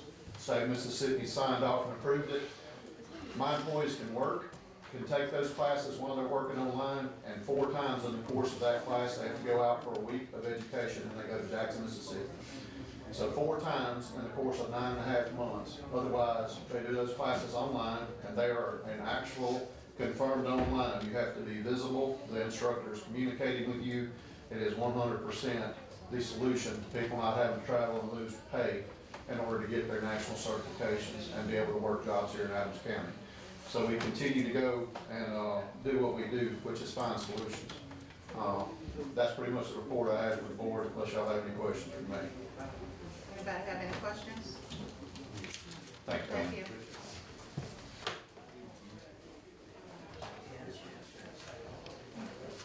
Rob,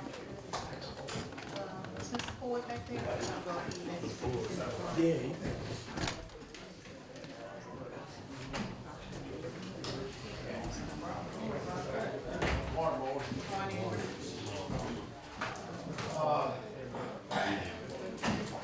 First thing I have to report, Mr. Brady, I got that right away for off the Mile Road, 50-foot right away.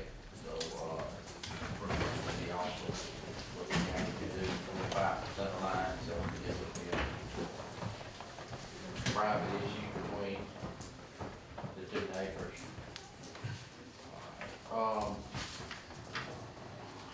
Mr. Ford's gonna go get a cost assessment on Liberty Road and Magnolia Bluff after this meeting on what it will take to repair those 2 sites from those EWPs that failed.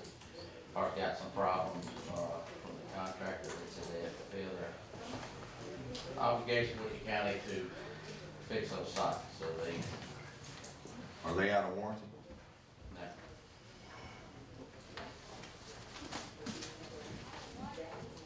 So, they're not out of warranty, those 2 sites are not out of warranty for a contractor on Liberty Road and Magnolia Bluff, but you're gonna go get a cost estimate after the meeting, is that correct? Do we have a means to get to their insurance company to pay for whatever damages there are? Or is that the way it's handled, Scott? Yeah, they post their bond when they do their bid, that they'll complete the services work, but we can't move forward until we get an item of how much it costs to fix. And so once we get that, we can demand that they fix it. That's what I told Robbie, he needs to get George to get cost to get it fixed. Okay. President, just to confirm, Mr. Ford, both sites are still under warranty. Liberty Road, I'm gonna verify that date, but I know for sure Magnolia Bluff is still. Okay.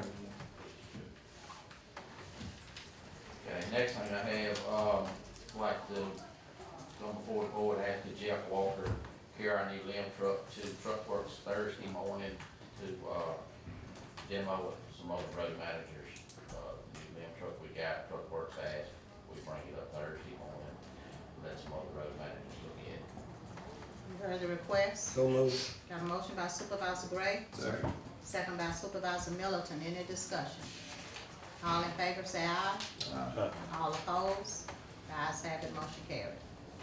And South Palestine, y'all know that's gonna be a problem, blacktop, about a little over 2 miles of it several years ago. It's back down almost to gravel. I've been meeting with 2 different contractors on the milling, about 4 miles of it, putting it back to gravel and putting the milling back on the surface, crowning it, working it, rolling it in.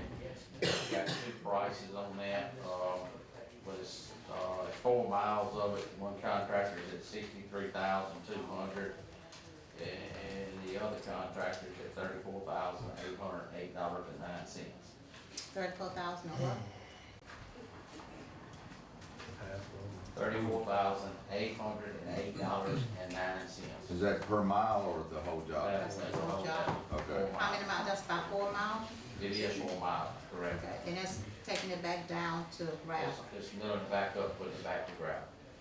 And leaving the milling in place and us crowning it, rolling it, working it, rolling it back in. Just get the prices, but it's to the point it needs to go back to gravel. We've been doing it for 3 or 4 years,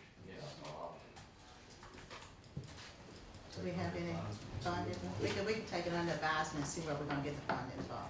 Okay, get with, Ms. Mitzi and see where we can come up with the funding, okay?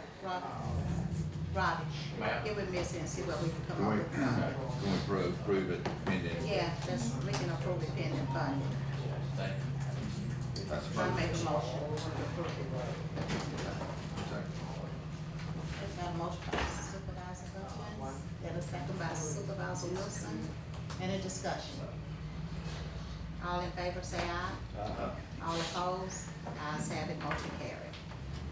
Only other thing I have is just an update on ice storm. We all been busy working and doing, and we still have a few more trees and limbs and debris out there we gotta get up. I'm gonna talk to Brad to see if we're under that threshold, or in that threshold of what we need to do to keep up all our time. Tipping fees and, men hours and stuff like that, so. Y'all have anything for me? I just wanted to ask, I know we got some EWP projects approved last rainfall, some EWP projects was approved. Did we ever get any pricing on them? We have not that, Mr. Ford, he's on the phone. No, the pricing I have is those two on, Cary Road and the one on Jerusalem Church. I give those to you. Right, I'm talking about the ones we just lately That we got just approved. had. I'm not sure, those EWPs that was approved, or just been approved, she wants to know if we have any cost on them. Not yet, okay. All right, if we can get a cost pretty soon or anything, I would like to have those costs so we can try to get funding for them, so I can speak to the congressional people about the funding for them. Okay, thank you. Supervisor Gaines? Yeah, but I'd like to say to the road department, I really do appreciate that, y'all efforts of working and getting out, keeping the roads clean and clear. Most of our roads was clear for the, in the sheriff's department also, because I seen that everybody was riding, which, I was also, and, y'all did a great job and, keeping our roads open. But on our Roosevelt Drive, that the work that y'all did, if you remind them that last drainage up there, we had one more drainage that needed. The pipe, the cross pipe. Yeah, the cross pipe needed, replacing. Would you remind them on that? And on that winter storm, just to update y'all how dangerous it is out there, and I know the sheriff can tell y'all too, and Brad too, we did have 2 backhoes, we were working over here on top down or trees down. The whole tree fell on one of the backhoes, got the cab off, then the day before that, we had another tree fell and busted the windshield, and some cab work on those, so it's really dangerous out there when we out there working, and like I said, we stress for people to stay at home, sightseers and stuff, like I said, it was trees that we wasn't fooling with that fell on the machine while we were clearing the road. One was on Morgantown and one was on Old Whipple Road. Ms. Hutchins? Yes, go ahead, Supervisor Wilson. Robbie, when I ran into your crews, on Fire Tower Road, and, their attitudes were so good. They've been working for 4 days straight, I think, and they just had really great attitudes about it, and they were getting the job done. 3 o'clock, we stayed a while. Yeah. I appreciate that.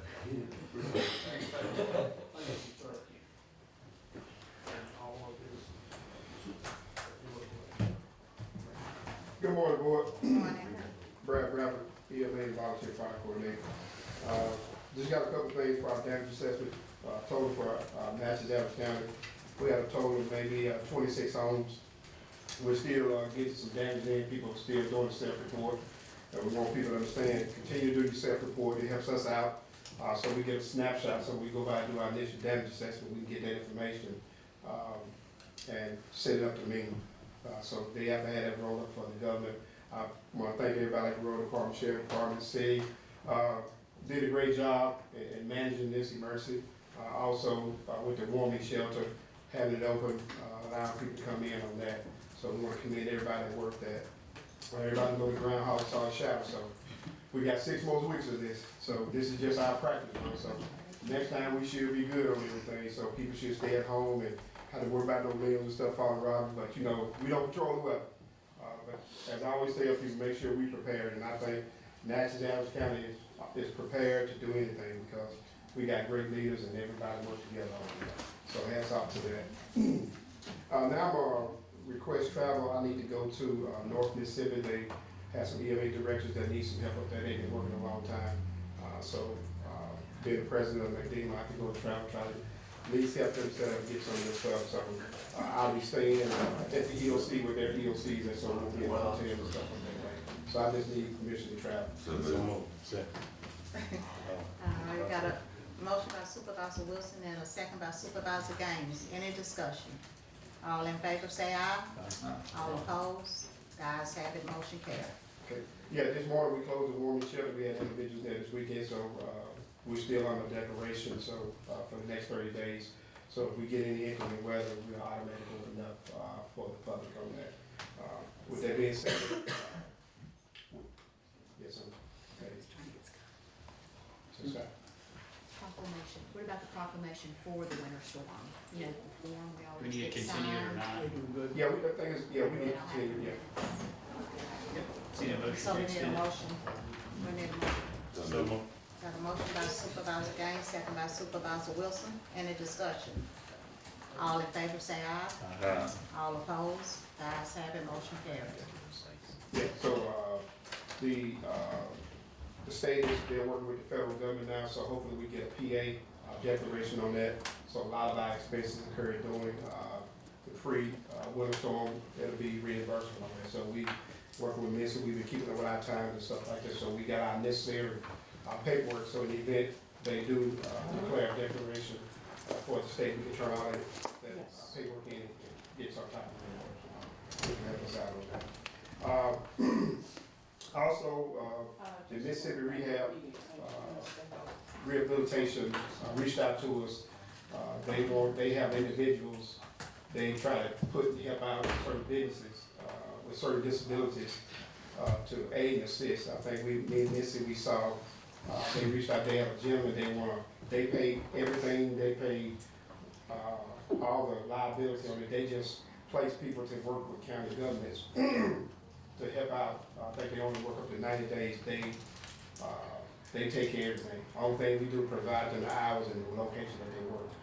So I want to ask this board to allow us, Mississippi, to participate in that, to have the individual come help out at the safe room, trying to keep it clean, keep it stocked, and keep everything organized in there. So I want to ask the board, can you participate in that? No cost to the county. They pay for everything. So I think Missy she saw the paperwork on that. I'll make the motion that we participate. Got a motion by Supervisor Gaines. Can I get a second? Second. Second by Supervisor Middleton. Any discussion? All in favor say aye. All opposed? The ayes have it, motion carried. Next, moving to the volunteer fire side. Well, no, our volunteer fire truck is ready, but we're still waiting on the state to release the funds on that. So hopefully they release the funds sometime this month on that. In the event that we don't, we know the money is coming. You know, we can really use that truck. We had 2 fires over the last week, back to back, and water was the issue. And, you know, looking at it, if we can somehow go ahead and upfront the money, get the truck, that's 2,000 gallons that we have in the county that we can roll against these fires and just wait on our money for reimbursement. If we can, you know, that would be a great help to the Natchez Fire Department, also to our volunteers. How much are we talking about? the rural fire truck grant, yeah. we- 300 and, is that right? No, Yeah. it's more than that. isn't it? Yeah, I think it's like three something. Yeah, I'm telling you. 300 and something? Mm-hmm. And we, I think we only had, what, 20-some match, Yeah. yeah. But we're waiting on them to release the grant money. The truck All is the here. paperwork is done, we're just waiting on them. So you just asking for the match for us to release? No, The whole We got 300? that. yeah, I'm saying, we got our people, we just waiting on the state to cut it, send it, and stuff like that. Yeah, I mean, do we have the funds for it? yeah. If Yeah, we don't, it's not gonna affect your reimbursement, is it? No. So that's what he's asking, go ahead and buy it, get a deer, then when the check comes, we and put it that back. reimbursement will come later, as long as it didn't affect your reimbursement. No. Yeah, they just have to go through the process. We've already got the paperwork in. Like I said, the truck is already ready. That's what, yeah. Yeah, I mean, you already ordered the truck, so you're contractually obligated towards it. You're waiting on reimbursement from the state. So if we had the cash flow, Yeah. for it, then sure, if not. Yeah, we can do that. If y'all, if that's what you wanna do, we can do it. I think we need to verify. That we're getting the money. Okay, I'll follow back up with them again. We'll take it under advisement. Okay. I mean, if you verify that it is, you just would submit it as a claim. Mhm. Yeah, we get it. It's just, all the paperwork has been filed. It had to go We before sent we did it. paperwork in. Yeah, we been did that. They said it was gonna take 6 to 8 weeks. How And long we're was almost that? at 8 weeks. And how, those before Christmas? She said they're Yeah. almost at 8 weeks. Yeah, we sent it in before Christmas. Yeah, I'm just saying, you know, like this month, if, you know, that's just my thought process, but we good. We got another meeting this month, so we'll be able to. Yeah, like I said, I talked to Reed up there. It's out of their hand now, is that, you know, the people that cuss the checks. Okay. So he's been keeping me abreast of where everything is on that, so. That's about it. Any questions? Anybody have any questions? No, I don't have a question, but I got in trouble for it last time. But I wanna thank you and the whole EEOC, the volunteer fire department, everybody involved, cause I know last time we talked about it, they said, well, it was more than that. In the volunteer fire department, I did follow Tag North, and the sheriff department, everybody cut trees, and it was really good. So I don't want you to leave out here feeling like I only looked at the road department and the sheriff department, but I want to thank everybody that was involved, from the warming shelter, setting it up and organizing it, because y'all really did a great job during this storm. Thank y'all.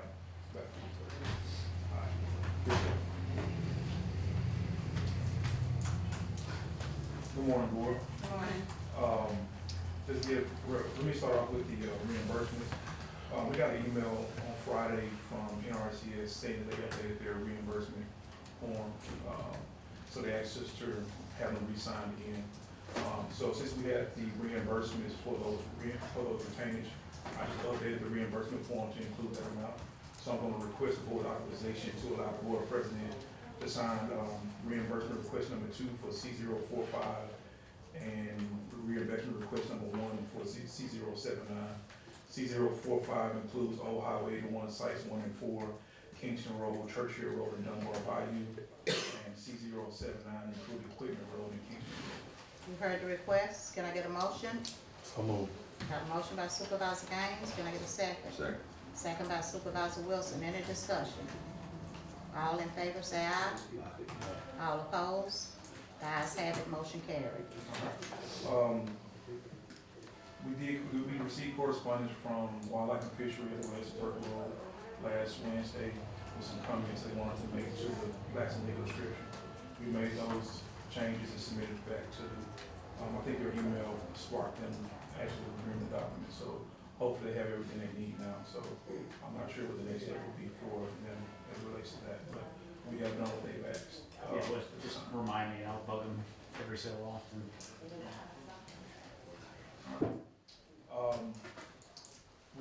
I did send over a board order for Kingston Road from 61 to Ogden Road. I know the project runs from 61 to McCallum Road. I only did the board order to Ogden Road just to make sure in the future if the county wants to do any work between McCallum Plantation Road and Ogden Road, they want to go back to this process again. Okay. But the project still would be for US 61 to the retirement plantation road. And so once that board order is submitted to state aid, they will come out the next week and do an assessment of it and then go ahead and approve that program. So we need a motion. To just get the board president to sign it and do his clerk. Okay.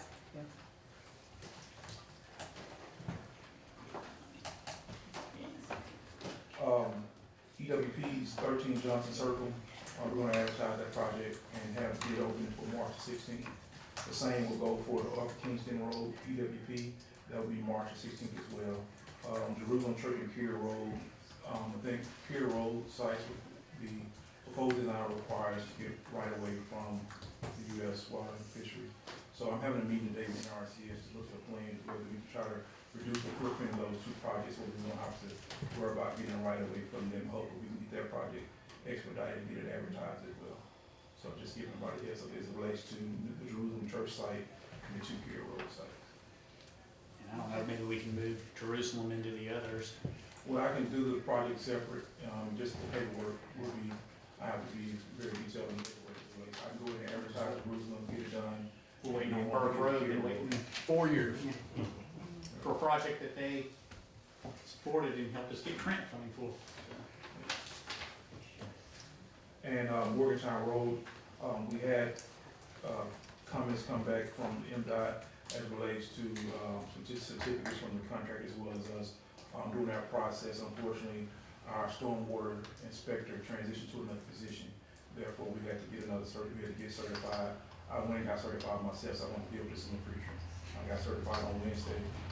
Once I get a certificate from Thompson Engineering, who's responsible for the class, I will be submitting all the information to MDOT.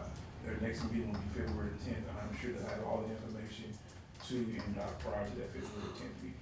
So we anticipate getting that project fully awarded to the contract after the February 10th Transportation Commission meeting.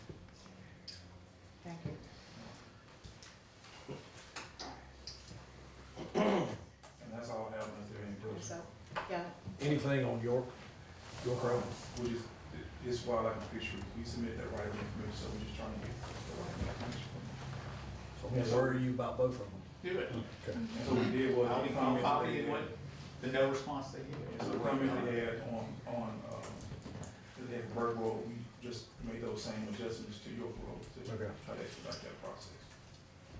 okay. Any questions for Ms. Ford? Mr. Ford, Yes, sir. after the February 10th meeting on Morgantown Road, once we get it, be able to award it, do you see in it, should they be able to go forward pretty smoothly with, starting, doing the, work on it, Yes, sir. So that is the final step. Then we set up a pre-construction meeting and start moving forward. with construction. okay, thank you. Any other questions? Thank you, Ms. All Ford. right, thank you all.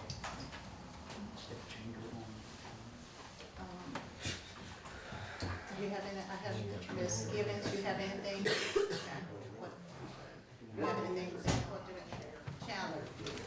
Okay, that's okay.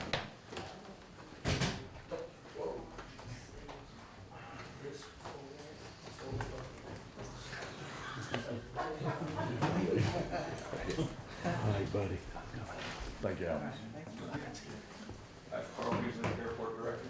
Just a little update, as y'all know, we selected a contractor for construction this week. We picked Thrash Technology, or Thrash Technical out of Brandon, Mississippi. They'll start this project this week at our airport. They're promised us June 24th to be ready to service July 1st.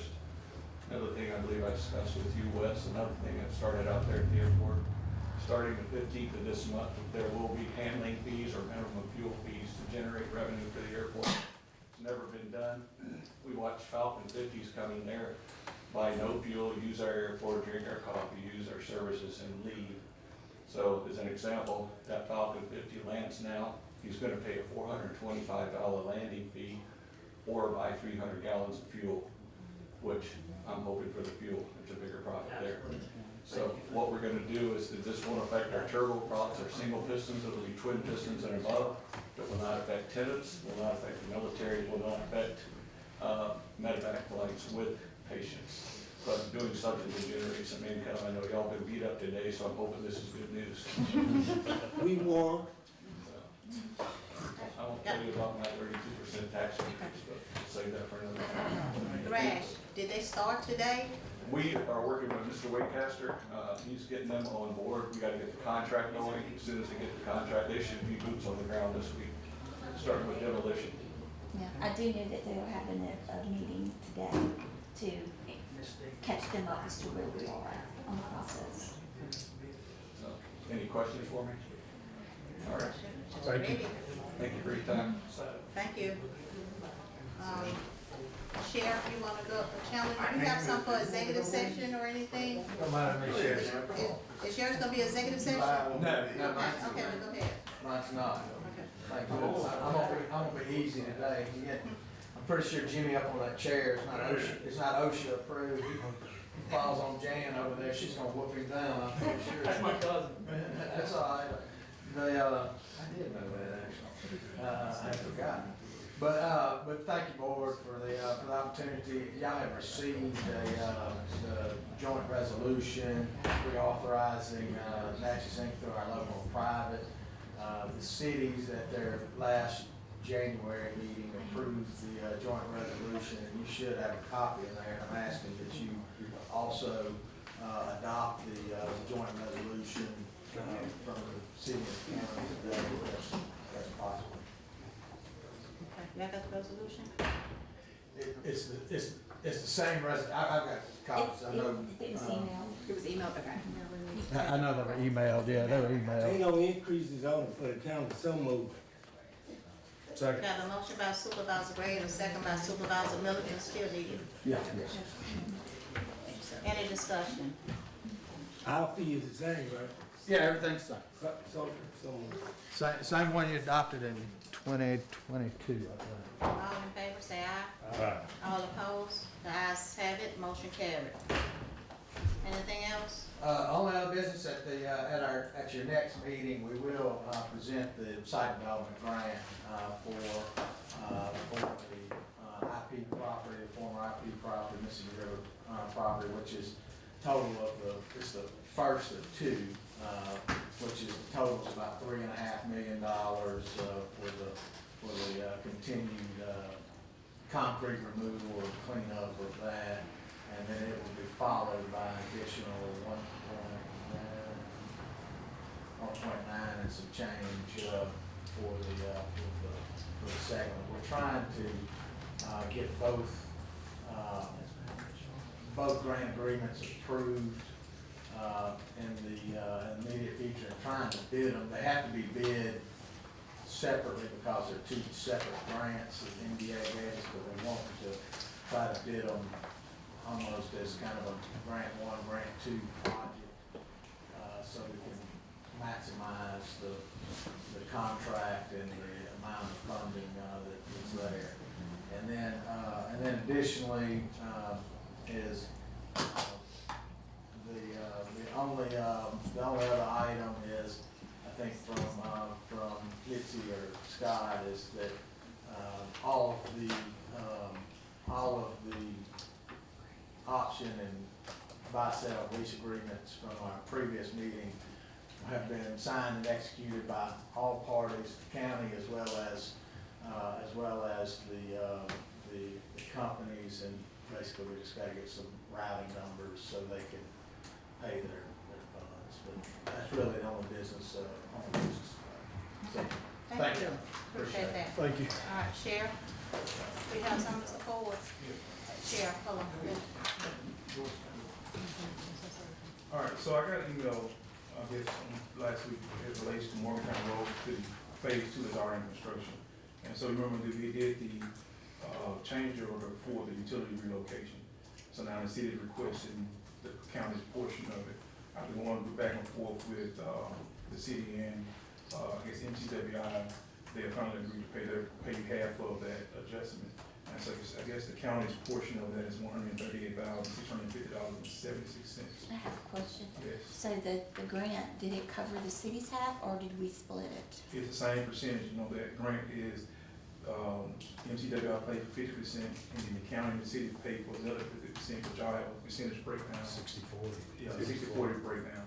Yeah, so that change order was finally approved by MCWI, and so now the city is requesting the county's portion of that change order. So it should be the difference between what the change order was less the grant, and then we paid Yes. 60/40? Yes. Okay. It's 270, correct? What, roughly like 270,000? Yeah, the actual change order itself was $264. Yeah. Yeah, so the county, MCWI is gonna pay 50% of that, and then the county and the city will get 60/40 split on that. Okay, that's all I needed to know. Thank you. You got a number? You say how much, 130? So what it is, once the lump sum is also is that pay application work that was done in October.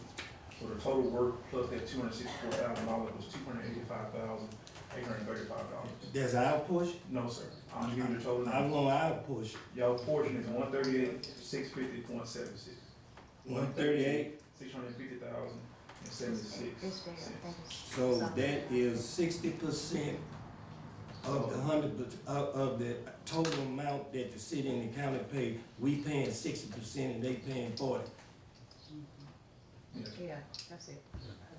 Even though that, I need to know, cause I'm gonna make the motion. So the motion gonna be pay 60% of. So when it comes to the percentage breakdown, I'm not necessarily involved. I just know that what the total amount is, and I knew you all had a split based off of y'all 50%. So have y'all work that out and break that out? Well, I'm not making a motion. So is that 138,000 the 50%, or is that the? So 60% of the 50. Yeah. What was the total figure? 280 something. So the total pay application is $285,835. That's $138,000, not right. No, that's not right. That's not right, because, 60% of that 270 is 162. Yeah, it ain't right, that, the figure's not Let's adding get it up. right first. Total was 285. 835. 285 what? 835. So I'm looking at the document that was sent over, and the city is paying a significantly less amount. I'm not sure what, that's not, that's between the two. We pay 60, right? That's adding up to the Their 171. position is that they have paid all that they're gonna pay. They went back and got grant funds for 50%, and we gotta pay the remaining 50%. So they don't pay nothing out of pocket. That's right, they just went back and got the grant to allow them to get 50%. So how much was the grant? Half of 285. Yeah, half of 280. It's the same deal with the asphalt change order that we did. 142,917. So the figures is not adding up. Is it not? So Scott, I'm gonna ask you a question before I even get into entertaining a motion. Since they did the work before on the front end, and it wasn't even, I don't know, they did it on their own and didn't want us to come back and pay them for what they did. Is this even legal? Because the city is using a grant and we using our own cash money. Is it, So, you gonna bless it? I'm listing it. The contract that's approved by state aid and MDOT provides, upon written notification, the engineer will investigate the conditions and determine that the conditions materially differ and cause an increase or decrease in the cost or time required for performance of any work under the contract. An adjustment excluding anticipated profits will be made, and the contract will be modified in writing accordingly. And that's why I asked George, did they submit something in writing requesting this cost change? And he said that they did, and then I asked him if this cost change included lost profits, which he said it did not. It is to make up for a cost adjustment, because the utilities were not where they were supposed to be. I understand that. No, so I'm just, for everyone in the general public, that's why. So what did they submit? So they submitted a letter with a breakdown of the hours and the days and what utility company. The city did that? No, the contractor submitted. Dozier did that, and that's what it has to do. I'm asking, what did the city submit? The contractor has to submit this request when the cost and the changes are different, which George said they did. submitted it to the city because they were the vendor. And the city then submitted us a change order with, that George actually approved, so a copy of that with their sheet asking for the breakdown of what they're asking. You want something? You want to say? No, I'm waiting, I'm gonna make the motion. So, Go ahead to finish. it's 285. We, All one right, side. then 50% of that, so that should be 143 or whatever it is.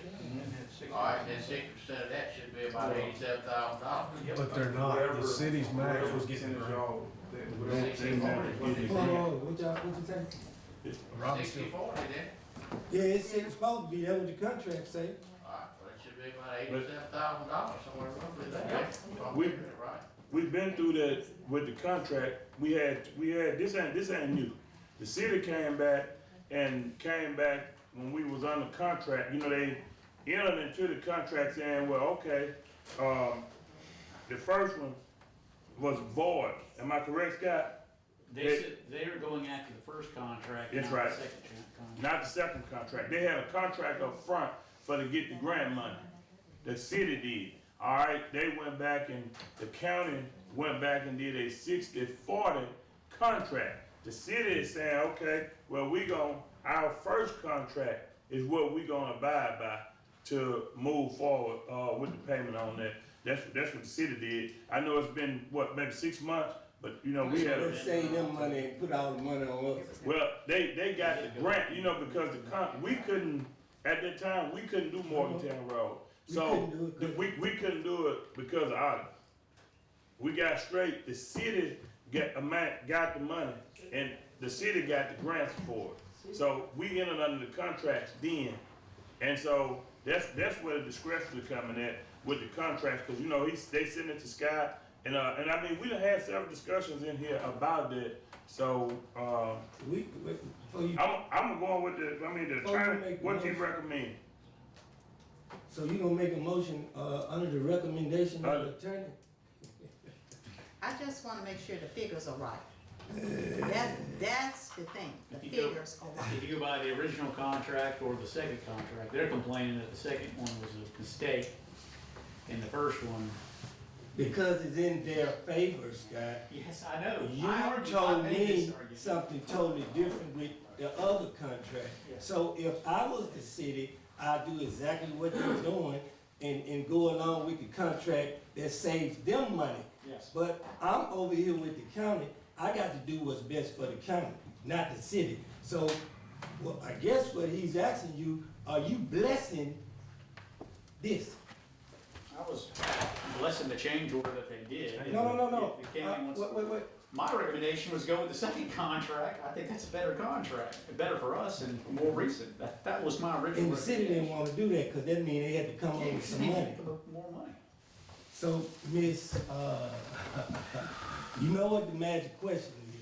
I know, and I kinda got an idea where it could come from, but, it's gonna be rough doing business with them again. I can tell you that. so if we paid 60% of the half that is still owed, it'd be $85,750. Yeah, that's what I want to make sure that the figures were correct. I'll make the motion on that. Okay, so the figures was different, those, instead of the 138. So let me say, I mean, we can do what we need to do. My position on it was this, you know, we had one contractor, we had nobody else to do Morgantown Road. We had one contractor, so in the process, the contractor's gonna actually have to suffer. The contractor that did the work is gonna have to suffer for doing the work because we couldn't get together on the contract. Well, the contract is not, somebody bagged out, so that means the contractor's not gonna get that part of his money. He did the work and he did it on the front end We without did being approved.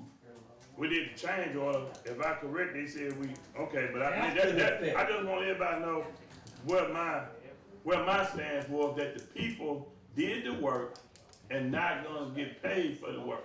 And that's the only thing, and so we had two contracts, so we've been discussing it, and I want, I just believe if somebody do work you should be paid for it. It's hard not to pay a man for his But it leg. got to be approved by this board. Yeah, I understand. If that wasn't approved, they did the work pending we gonna pay them. We don't operate like that.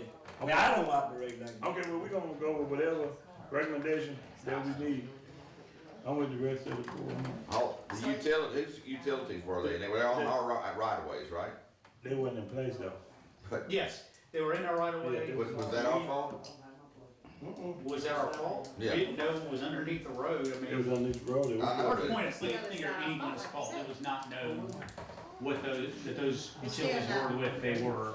And so it was not known work, and that ended up adding to the guy's cost. So that's one question. Second question is, how much does the county owe, how much does the city owe? City says they don't owe anything, they went back and got more money from the grant, and the county should pay the difference. The second contract says it's a 60-40 difference, and then the Did first they contract sign the says they're second right. contract? No, Yeah, they're all- let me help you, Supervisor. Wilson. We was over there in the mayor's office, and the mayor is the one called us over there saying that we was gonna, well, Robbie, and you was over there, that we was gonna go 60-40 in paying the contractor for the work he already done, and then they changed their mind and say that it was all on us. Now, wasn't you at the meeting? I was there, he said he the one brought it up. He the one brought it up, but now, Scott was there. but now it's 100% for us to pay? Come on, man. That's what I suggested to begin with, but that understanding things. Well, I'm going on with you, because you work for this board. Yeah. You don't work for them, I don't guess. So, correct, so let me get this straight, correct me if I'm wrong. Total's $285,835. Yes. That's for the pay application. So the actual change order was $264,501. That's the Okay, actual. so 264, what? 501.3. That's the actual change order. All right, and you're saying right now the county owes what? And so based on the. 138. 138. All right, had the city not gotten the grant to pay half of it, They wasn't gonna pay nothing. but listen to me. $264,501.03. City got a grant to pay half of it.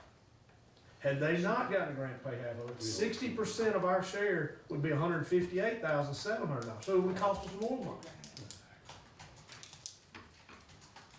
I don't know where you get Who, your. who paid the first half? From college. The grant. Oh, no, The Wait, grant. their grant. That's right, right too. Huh? How much He was said if the city hadn't got the grant, it was gonna cost us. It's more gonna cost money. us We more still done money. 60-40, but the city If got they a grant to pay hadn't got half, the but grant. still the other half is left holding, and they want the county to pay the 100% of the whole. So if they don't get the grant, it's gonna cost us more than get You it. say about 10%. They got the grant. That's what I'm saying, but had they not, it would cost us more. It was 285. So, I'm gonna leave this long after I say that. When the city got the grant was for the city and the county, right? The city underwrote the grant. That's right. They got the grant, right? That's right. So, at the end of the day, it wasn't no city grant, it was a grant for both of us. Cause we couldn't apply for the grant because of our audit or something when they played. So, they applied for the grant. In the process of applying for the grant, that don't mean we supposed to get screwed. We're not getting screwed. We're not. If they didn't get the grant approved to pay this $285,000, it would cost us $158,700. Instead, they got a grant to cover half of it, and we're having to pay $138,000. It's $20,000 less than it would have been.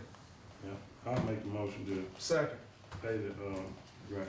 Got a motion by Supervisor Gaines and a second by Supervisor Middleton. So it's 138 cost that he just said. 130, give us the cost, Yeah. please. I got the invoice. That's invoice. What is it?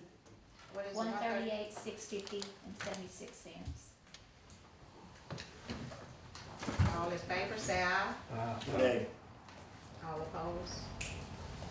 We got 4 ayes. everybody see the hand? One nay. Got it? Okay. Next, All right, that's all I have.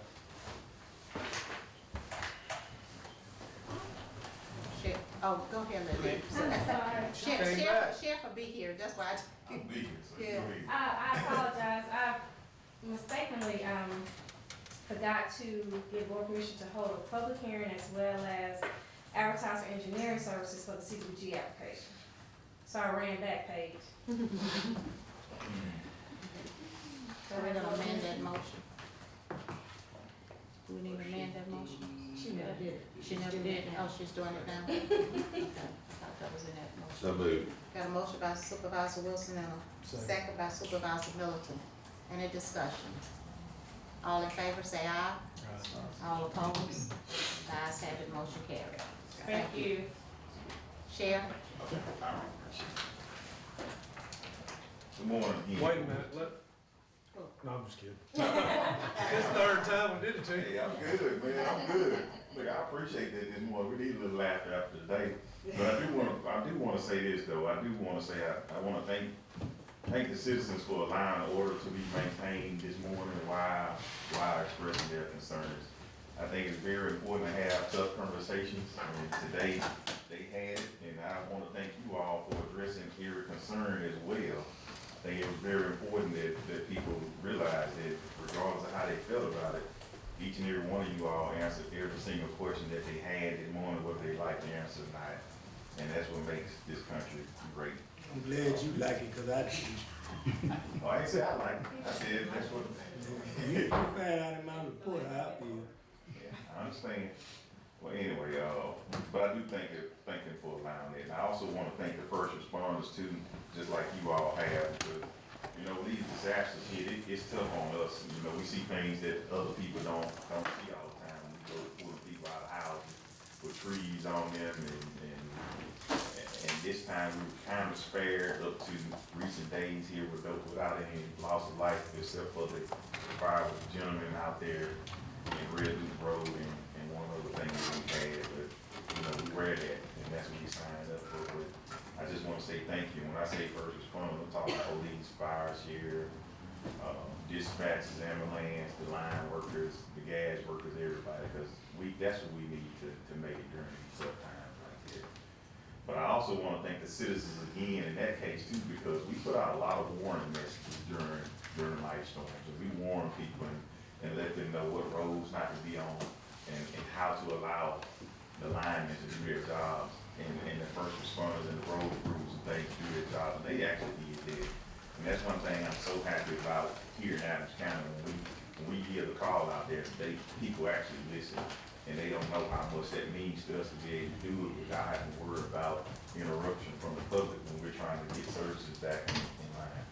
I do want people to be mindful of fraudsters during this time though, because our reports of fraud are definitely increasing at the sheriff's office right now. Contractor fraud with people scamming people on saying what they're gonna do and doing something completely different. And doing something completely different. Later on today, I'll be putting up some tips on what to watch for fraudsters during this time, because it's happening too often right now. I mean, we went across the country all the way to Wyoming to get some of these contractors who have frauded people. And it's costly, but I promise you, if you're a fraudster, we're gonna come get you. Bottom line, we will not spare expense.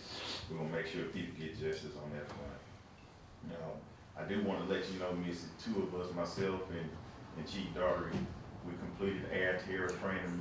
Not Chief Daugherty, but Chief Cersei completed air terror training. That was some very tough training that we went through for the airport. The other three should be finished by next week.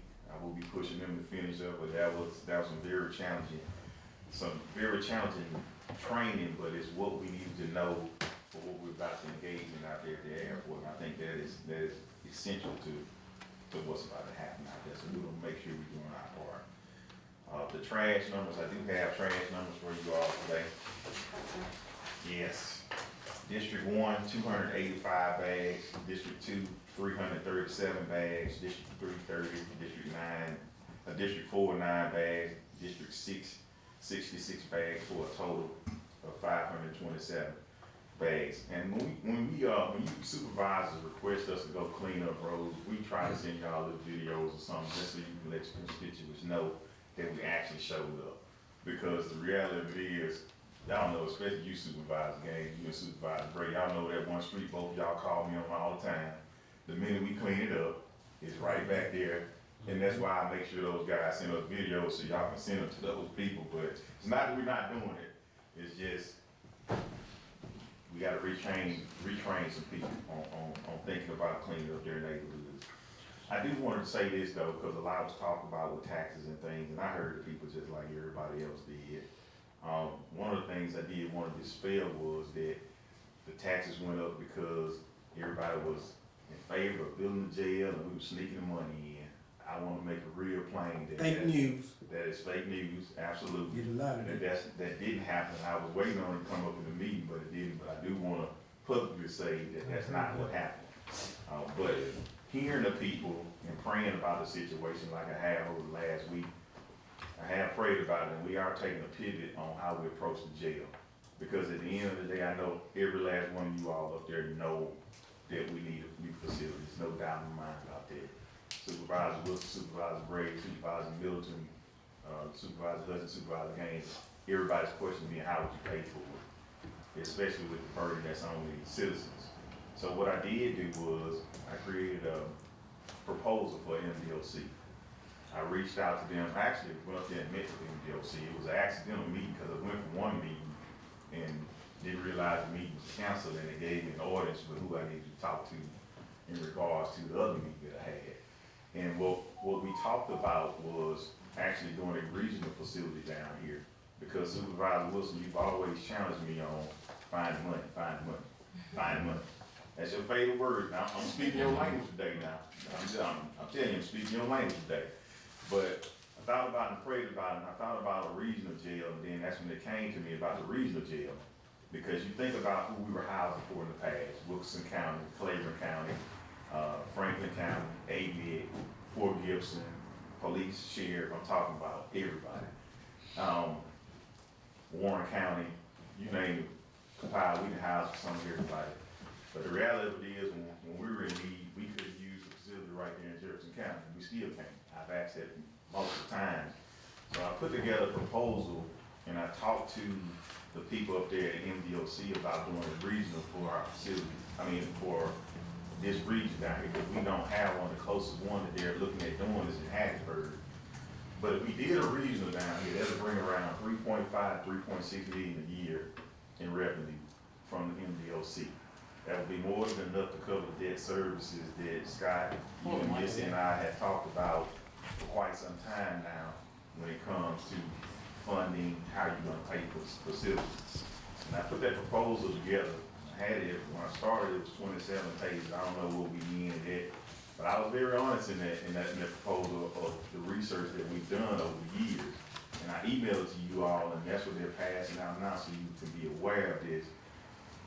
But y'all challenged us, and over 8 years now, this is probably the last straw that I have when it comes to trying to figure out what to do without putting an extra burden on the taxpayers. And so, y'all take time to read over those proposals and look at them, because I talked to MDOC and they told me what the normal community is for a regional facility.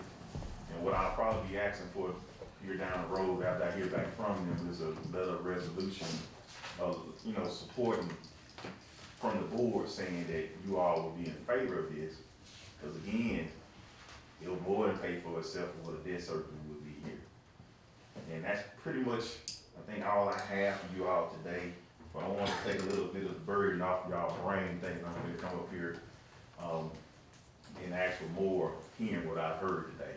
But I will be asking y'all for support and y'all, for you all to use your influence to try to help us get that facility here. And think about what I just said, 3.5, 3.6 million a year that MDOC normally puts into a regional. That would more than pay for a facility here and wouldn't cost the taxpayers any more burden than have to raise any funds. That's all I have, y'all.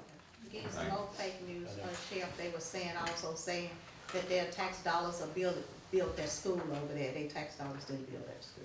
Okay. That's more fake news. Sheriff, did you get with that first house right there in Brahma, the one we talked? Yes, you did. I did. I think I might have sent it to Supervisor Gray. One of y'all I sent the video. Oh, it was about about the camera. Yeah. No, I didn't get with her, I got with Lee. Commander Best, let me say his name right. I got with him he's supposed to get us a quote so we can go ahead and purchase the cameras for that and for Cambridge Heights. So, I just need to know because they call me all the time, so they want to form a meeting in the morning, so I'll meet them for breakfast and I just, Does she have time to come down today? Huh? I'll meet with her today. Well, no, I don't know. It's her husband in town, Okay. and we were gonna meet in the morning. So if you available at 8 in the morning, you can meet with her. I got a meeting at 9 in the morning. So it ain't gonna be in regards to the jail in the morning. And so look, the meeting is gonna be right close, right on the bluff. So if you want to duck in, What time y'all gonna be there? you 8 o'clock, I'll be there. and you'll be right there. You can be right in, and so you'll be right. You 5 minutes away. Now, it's gonna be cold, so y'all welcome to come to the sheriff. No, you gonna sit. Okay. We're gonna be at Lit Easy. Okay, all right. Oh, okay. I'll be there then. Okay. That'll give me time to get to my meeting. Now, board, if y'all have any questions on what I said about their regional facility, feel free to ask me. I answer what I can for now. But y'all asked about getting funding from the state. This is the way we can get funding from the state. It would, of course, have to be approved, go through committees and all that stuff like that. But just from talking to who I've talked to, they feel like we stand a good chance of it if the board supports it. You talk Burl Kane or somebody else? I sit on the board with, I sit on the board with Burl Kane. I see him every month, but I did not talk to Burl Kane this time. I talked to the director who they have over the regionals. I don't want to put him out here on the screen, but that's who I sat down with and talked to. And we had a very candid conversation about needs versus location, because they asked, of course, why won't we use Hattiesburg, like Hattiesburg 2 hours away? That's just not feasible, transport inmates 2 hours one way coming and going, which is gonna turn into a 6-hour trip when you talk about processing them out, searching, and getting them, shackled up, coming to court. It's just not feasible. And so since we don't have one here and laying out the needs and concerns, they feel good about it, but I know I'm gonna need y'all support. All right, next, any public comments? Any public comments? All right, coming to the table. Supervisor Gray. We got a public hearing? I don't think so. No public hearing? All right, go ahead, Supervisor Gray. Well, let me start this off by saying, I can't even go to Walmart no more. I went to Walmart and people up in there saying that me and Darren Hughes sparring over tax increase, and to my knowledge, I ain't opened my mouth to Darren Hughes. All my comments was to Mr. Wayne, so that's fake news. And let me say this. I'm gonna try to put this.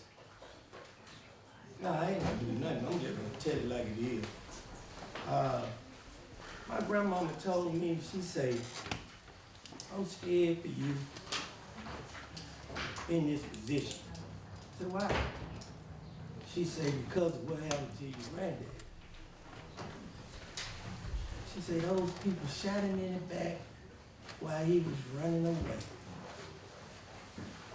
And when I saw all them people come up in here and walking around, and they start talking about why you talking about what ain't gonna happen, like they come up here just for the attack the 2 black supervisors.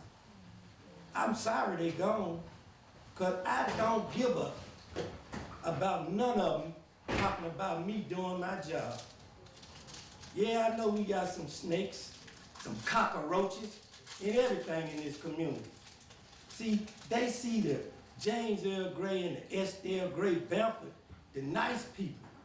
But when you rub me the wrong way, then you see you gonna get what you gonna get.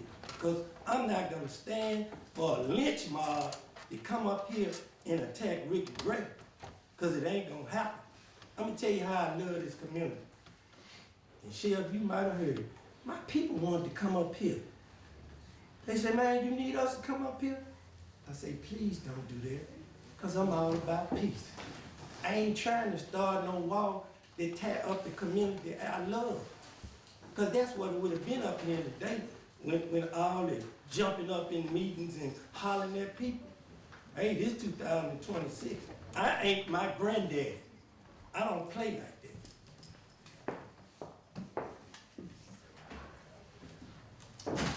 And we just had Martin Luther King Day.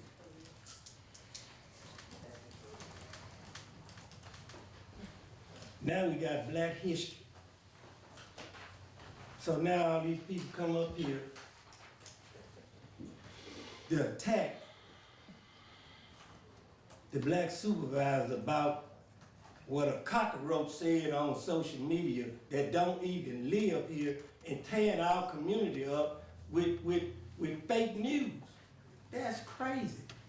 Our doors are open to anybody. I talk to anybody, but I'm not gonna stand for nobody to attack me. Cause guess what? My daughter went to Cathedral. She a real respectable young lady. She left in the 10th grade, was gonna be the valedictorian. So 2 years in a row, I went over there and spoke at Black History. And she was in the 7th grade. She said, Dad, you know what? I said, what, man? She said, they asked me, well, who your dad remind you of, Martin Luther King or Malcolm X? I'm like, waiting on her to respond. She said, well, Dad, she in the 7th grade, she said, well, Dad, I told you, he is nice as Martin Luther King, but if you rub him the wrong way, then he turned to Malcolm X. Cause I'm not gonna let you slap me, and I ain't gonna slap back. Sheriff, congratulations to your department for the money that you received. I wanna congratulate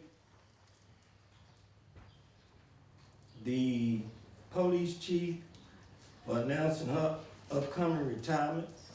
She was over there when I was with the city. She moved to the county. She moved back to the city.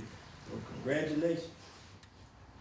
And for the texts I got, because I don't usually lose it, but I got a couple texts. And yeah, I want to thank God for never allowing me to lean to my own understanding. I always go research the truth, because what happened today was an ambush. They already talking about, well, y'all spending $8,000, y'all spending this, and y'all, this was pre-planned. Ain't never been part of that before. I've been in here 7 terms. Ain't never had nobody pre-planned an ambush for elected official. Now, I told you in 2026, I'm gonna tell it like it's supposed to be told, and I'm gonna tell it. And we had this meeting last week, and I'm on the front page, and I'm discussing the flaws that we have with the communication between the supervisors in the tax assessor office. And then I come up here and get attacked. I ain't never seen nothing like that before in my life. Sheriff, who was the missing guy they found deceased? You know? Terrence Jones out of Cleveland County. I ain't hard to get along with. I'm gonna do what's right. Everybody know Rick Gray know that I'm gonna do what's right, but I'm not. Don't allow nobody to attack me. And you know what? You know what the funny part about this whole thing? This world is getting so bad where people attack each other for no reason. And you know, I used to look at Marjorie Taylor Greene and all that stuff she used to say. But God, when God get inside your head, he wakes you up. She got woke up. Now you see a different Marjorie Taylor Greene, don't you? She know what's right, and she doing what's right. But that we always don't know what's right, so we just lean to our own understanding. Obituaries. To the Minor family, to the Robinson family, to the Gilmore family, to the Kennedy family, to Walter family, to the Moore family. The Moore, Miss Penny, when I was going to the casino, I used to see her all the time. Very, very, very nice young lady. And I was sorry to hear about that she passed away. To the Johnson family, to the Ware family, to the Tenner family, to the Jones family.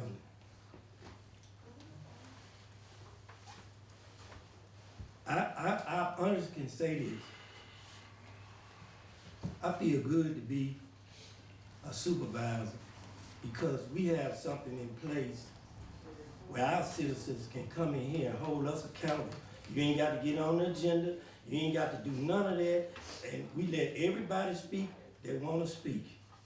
But as long as it's in a respectable way, I can take all kind of criticism, but I'm not gonna let you disrespect me. I'm telling you, you got another thing coming. Last, I'm really not disappointed in the people of this community, but I am disappointed in the ones that prescribe to this BS we got going on social media. When you come right here and get all the information you want, and they kept mumbling about our little trip. I know Supervisor Hutchins ain't scared, and I know damn well I ain't scared. That concludes my report. Because I know we got stuff on this board that giving it to them. Yeah, you got snakes and cockroaches and everything. We know who they are. Supervisor Wilson. I appreciate all those people coming out, because, we did make a mistake with the taxes. And we have our avenue to fix it, but it's not a short road, it's a long road. They're gonna have to wait for their money, and I hate for it. I hate the way it worked out. I wish there was another way to do it, but there isn't. We got somebody else looking at the Bellwood property and the IP sites. I was sure, and I've asked several times about this, that I made a motion that all monies from those properties go to the debt service. I thought I did this 6 or 8 months ago, but they say they can't find it. I think you did. I said the same thing while you wasn't here. Because I think right now we got a bunch of money in accounts, just sitting there. So, just to clarify, we don't have the money yet. We just started collecting for this year. No, I was talking about like the losses. Oh, those Money. ones, I'm sorry. What we've been doing for a long time, a lot of times the money ends up in general funds. We sell property, goes to general fund and gets spent instead of servicing the debt. That was something that was mentioned here, $13 million, I don't know, was it 12 million? We owe, on different, altogether. Oh, altogether? Yeah. Okay. And I repeated this several times, it's like throwing $1,500 a day in a trash can, every day of the week, every day of the month. It's burning it up through interest is what I'm talking about. Well, I've asked what was the total amount that we have so we can see what we can pay off of. So I would like to make a motion that we take those monies from all these different funds, especially that's still being held, to pay down debt service. It doesn't have to necessarily go towards the paying off the IP, because the IP loan is at 2% or 3%.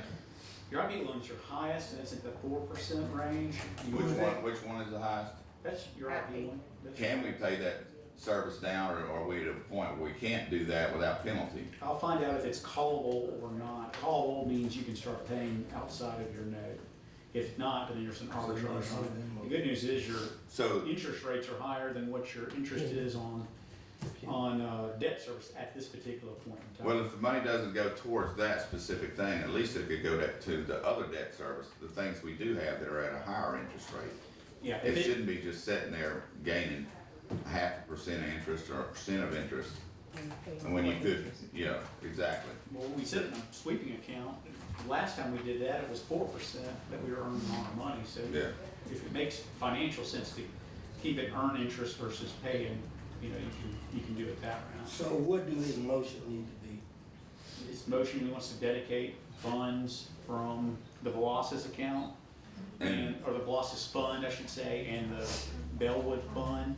All to the debt property service. being sold and leased to debt service specifically. Got a motion by Supervisor Wilson and a second by Supervisor Gray. Any discussion? All in favor say aye. Aye. All opposed? The ayes have it, motion carried. Anything else?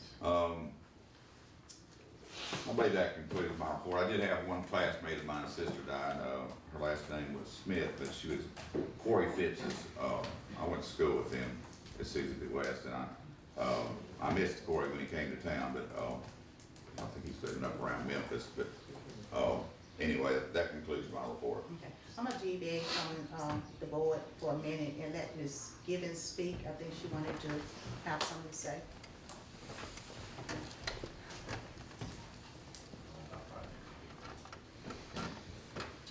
I'm not gonna say good morning because it's almost noon. I just wanna thank you all for doing an amazing job. You all put up with a lot. I don't see how you do it, but it is what it is. I have been working with the county for 18 years. And I know my job and I do it very well even before I was elected as the circuit clerk.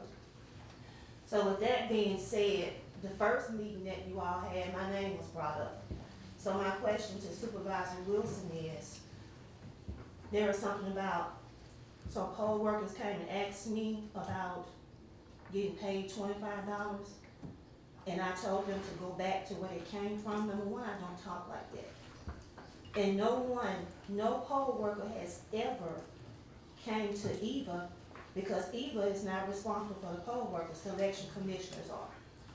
No, it was about getting paid. Who pays them?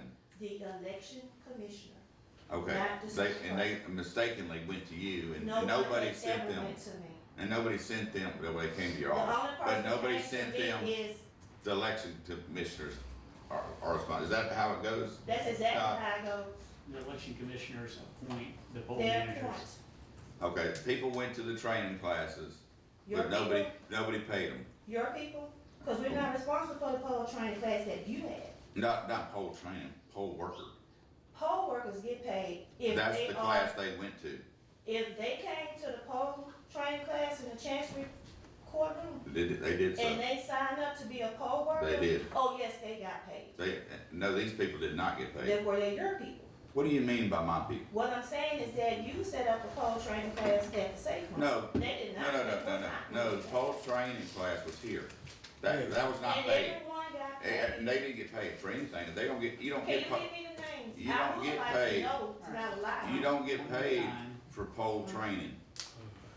You get paid for poll worker. So some of these people that came here went upstairs at the courthouse and signed up and went, because I was there. So why would you bring up my name and say that I told them? I was told that they went to your office and they were told they were not gonna get paid.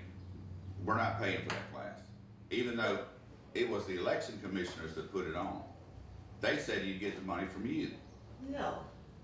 But you But said. I don't know anything about that. But you brought up my name. I asked, yeah, and I can bring up your name anytime I want to because you have a job. That's You're an right. elected official with the And my county. job is not responsible for the Well, poll workers. My mistake if that was said, but at any rate, these people didn't get paid. And now they're wanting poll workers for the next election. And they didn't pay the people they trained last time. Well, when the election commissioners come back on Monday, you can address that with them, not even. So I talked to Scott about it. Policy where all of a sudden you have started attacking me for some reason. You always come to my office and speak and ask me questions. I'm not attacking you. Again, I'm just trying to find out my office is still open. what the If you have avenue any is. questions, feel free. I am there all the time after 5, sometime on the weekend. You can always ask. You're starting a battle that is not a battle. It's not about, I'm here to address it. Well, I'm telling you now, I talked to I'm Scott not about it. responsible for I told him the these people did not get paid, and and she said he would talk to you and then the election commissioners. And I don't know, did you ever talk to election I commissioners? talked to the election commissioners, I've not talked to Eva about that. And now they got another problem because they, I've asked for a list of those, I'm sorry, Supervisor Wilson, ask for that list of those people so we can get to the bottom of it. Make sure that if you are doing the training and you're a poll manager, you're entitled to get paid. It'd be on our document. Not the list of people that were on the training, I need that list. And then if they're not, haven't been paid, we need to figure out why they weren't paid. now they put out an ad on Facebook, they need poll workers. They didn't pay the ones that trained before. Well, on March the 10th, they gotta have at least one Republican in every single ballot box out there, every precinct, they gotta have a Republican. And I don't know if they're gonna have another training class, if they announce a training class. It should be coming up in the next week or so. You know, that's the same thing they gave me last time. It's gonna be happening one day, but they wouldn't give you a day, and they wouldn't give you a time. And finally, they finally gave one, and I think 20 or 30 people showed up for that. And they told them they're not gonna pay them. Go see Eva. Why would the election commissioner say that? Again. See, you see where the problem came in? I have nothing to do with that. And I do my job. I don't think you and I ever talked about that, No, did we we? have not. That's Okay. why I'm here. That's But, why I was here to second me, but you left early. Yeah, each one of them have a commission. Right. I have a commission. You have a commission. I talked to mine.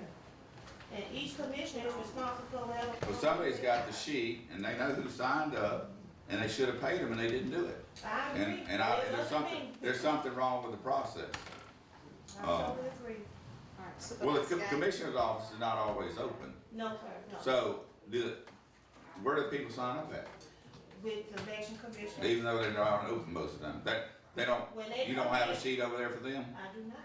If I did. They ought to have I a would better have system set up for that. So are we talking about when you get ready to go in to vote, those people being there? Yes. Yeah. Those people hardly ever change.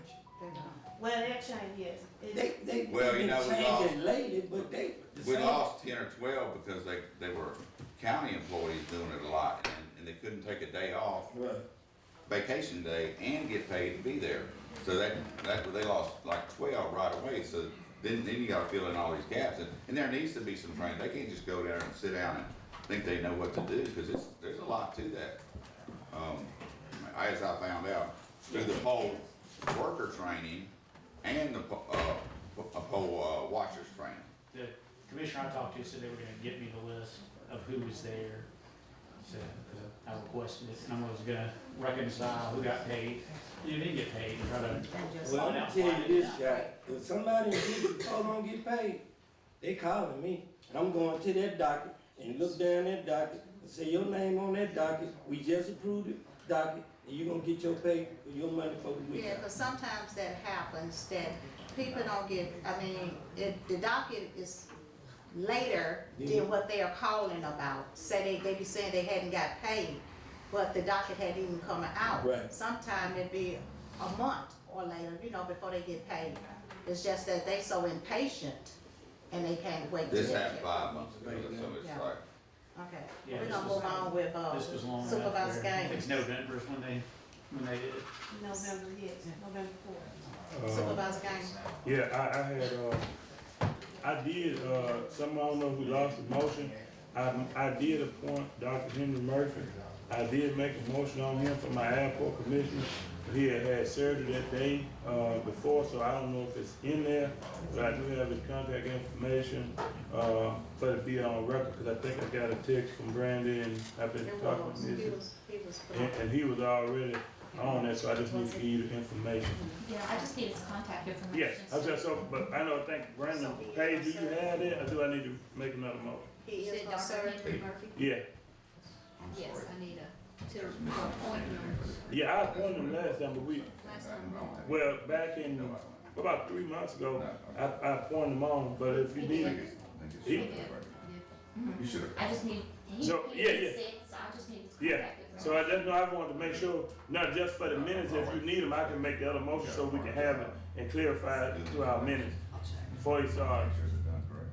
But, I'll make the motion, pending that they don't have it, to appoint Dr. Henry Murphy now to do that as my airport commissioner. You heard the motion, can I get a second? Second. Second by Supervisor, Middleton.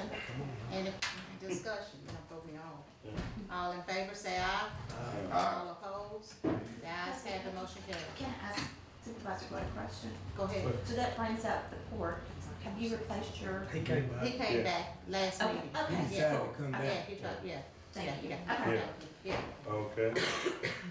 Anything else? Yeah, well, just basically, it's been a really eventful meeting, and, it's been really hard to hold your peace sometimes, but that's what we're here for. It get kind of tough sometimes, and, get real tough, and but we're gonna move forward and keep going, and,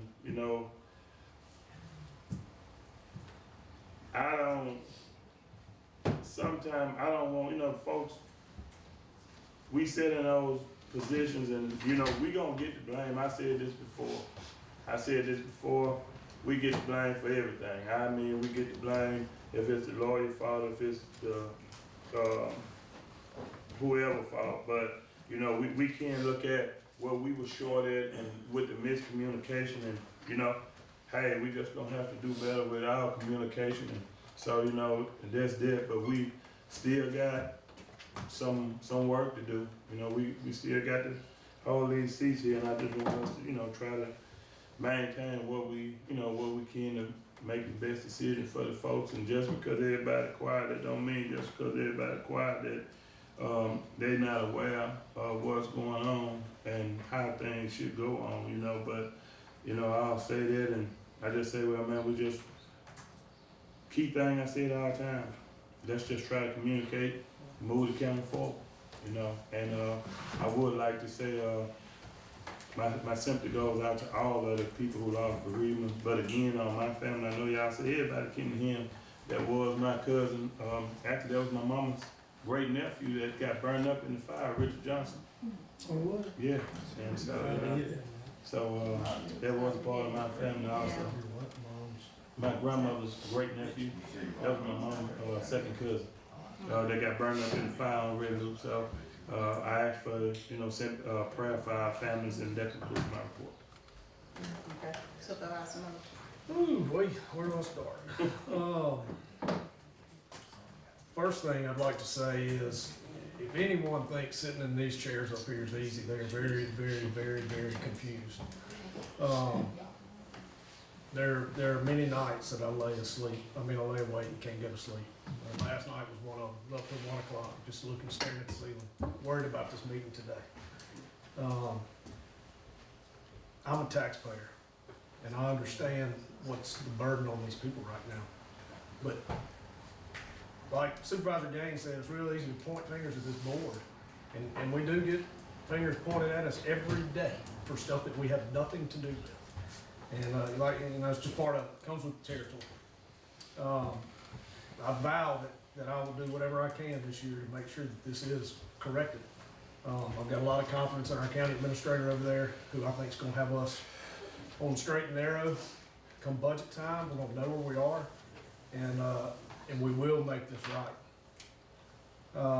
I'd like to make a motion that next year, we mail out notices of property tax in what, first week of July?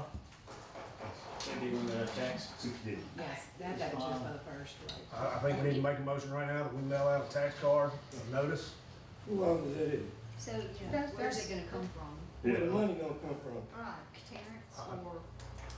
I don't really care where it comes from, to be honest. I wanna try it next year, because I want these people to know, to try to prevent this and see how it works. Wes, I agree with you, but that's somebody else's office, man. We can't tell them how to do their job. We can find money in the budget. Wait a minute. But they gotta agree to do that. To send it out to say. I can't even send those out to the road, to keep the road, I mean, the assessor's office has That's to the certify the assessor's road and office to everything. do that. So I can't send those out until it's done.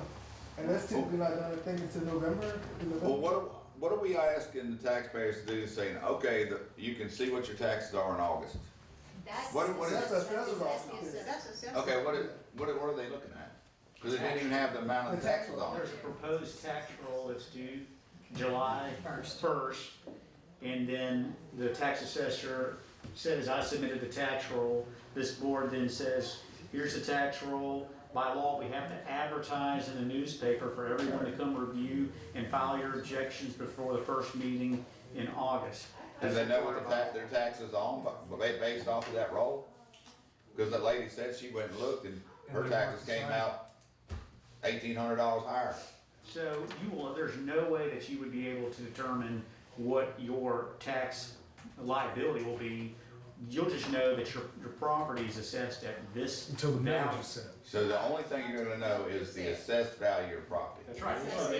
So they would have seen that this house that's can be sold for $250,000 was assessed at $325,000. And they could then file a written objection on or before August and show up at the meeting to be heard for their objections. After that, the board sends this to the Department of Revenue for equalization, and then we conduct our meeting based on what we've approved in September, on September 15th, to levy a millage based on our projected assessment. The assessed values aren't finalized usually till November or December. Because the Department of Revenue has to make sure they're equalized, and that's the issue. The Department of Revenue has said statewide values aren't equalized, and so to make them equalized, this is how much square footage y'all have to charge. That's what the state. And they do that when? Usually November, December. They don't look at that we're in Adams County and not Madison County or Rankin County, So, Lamar County.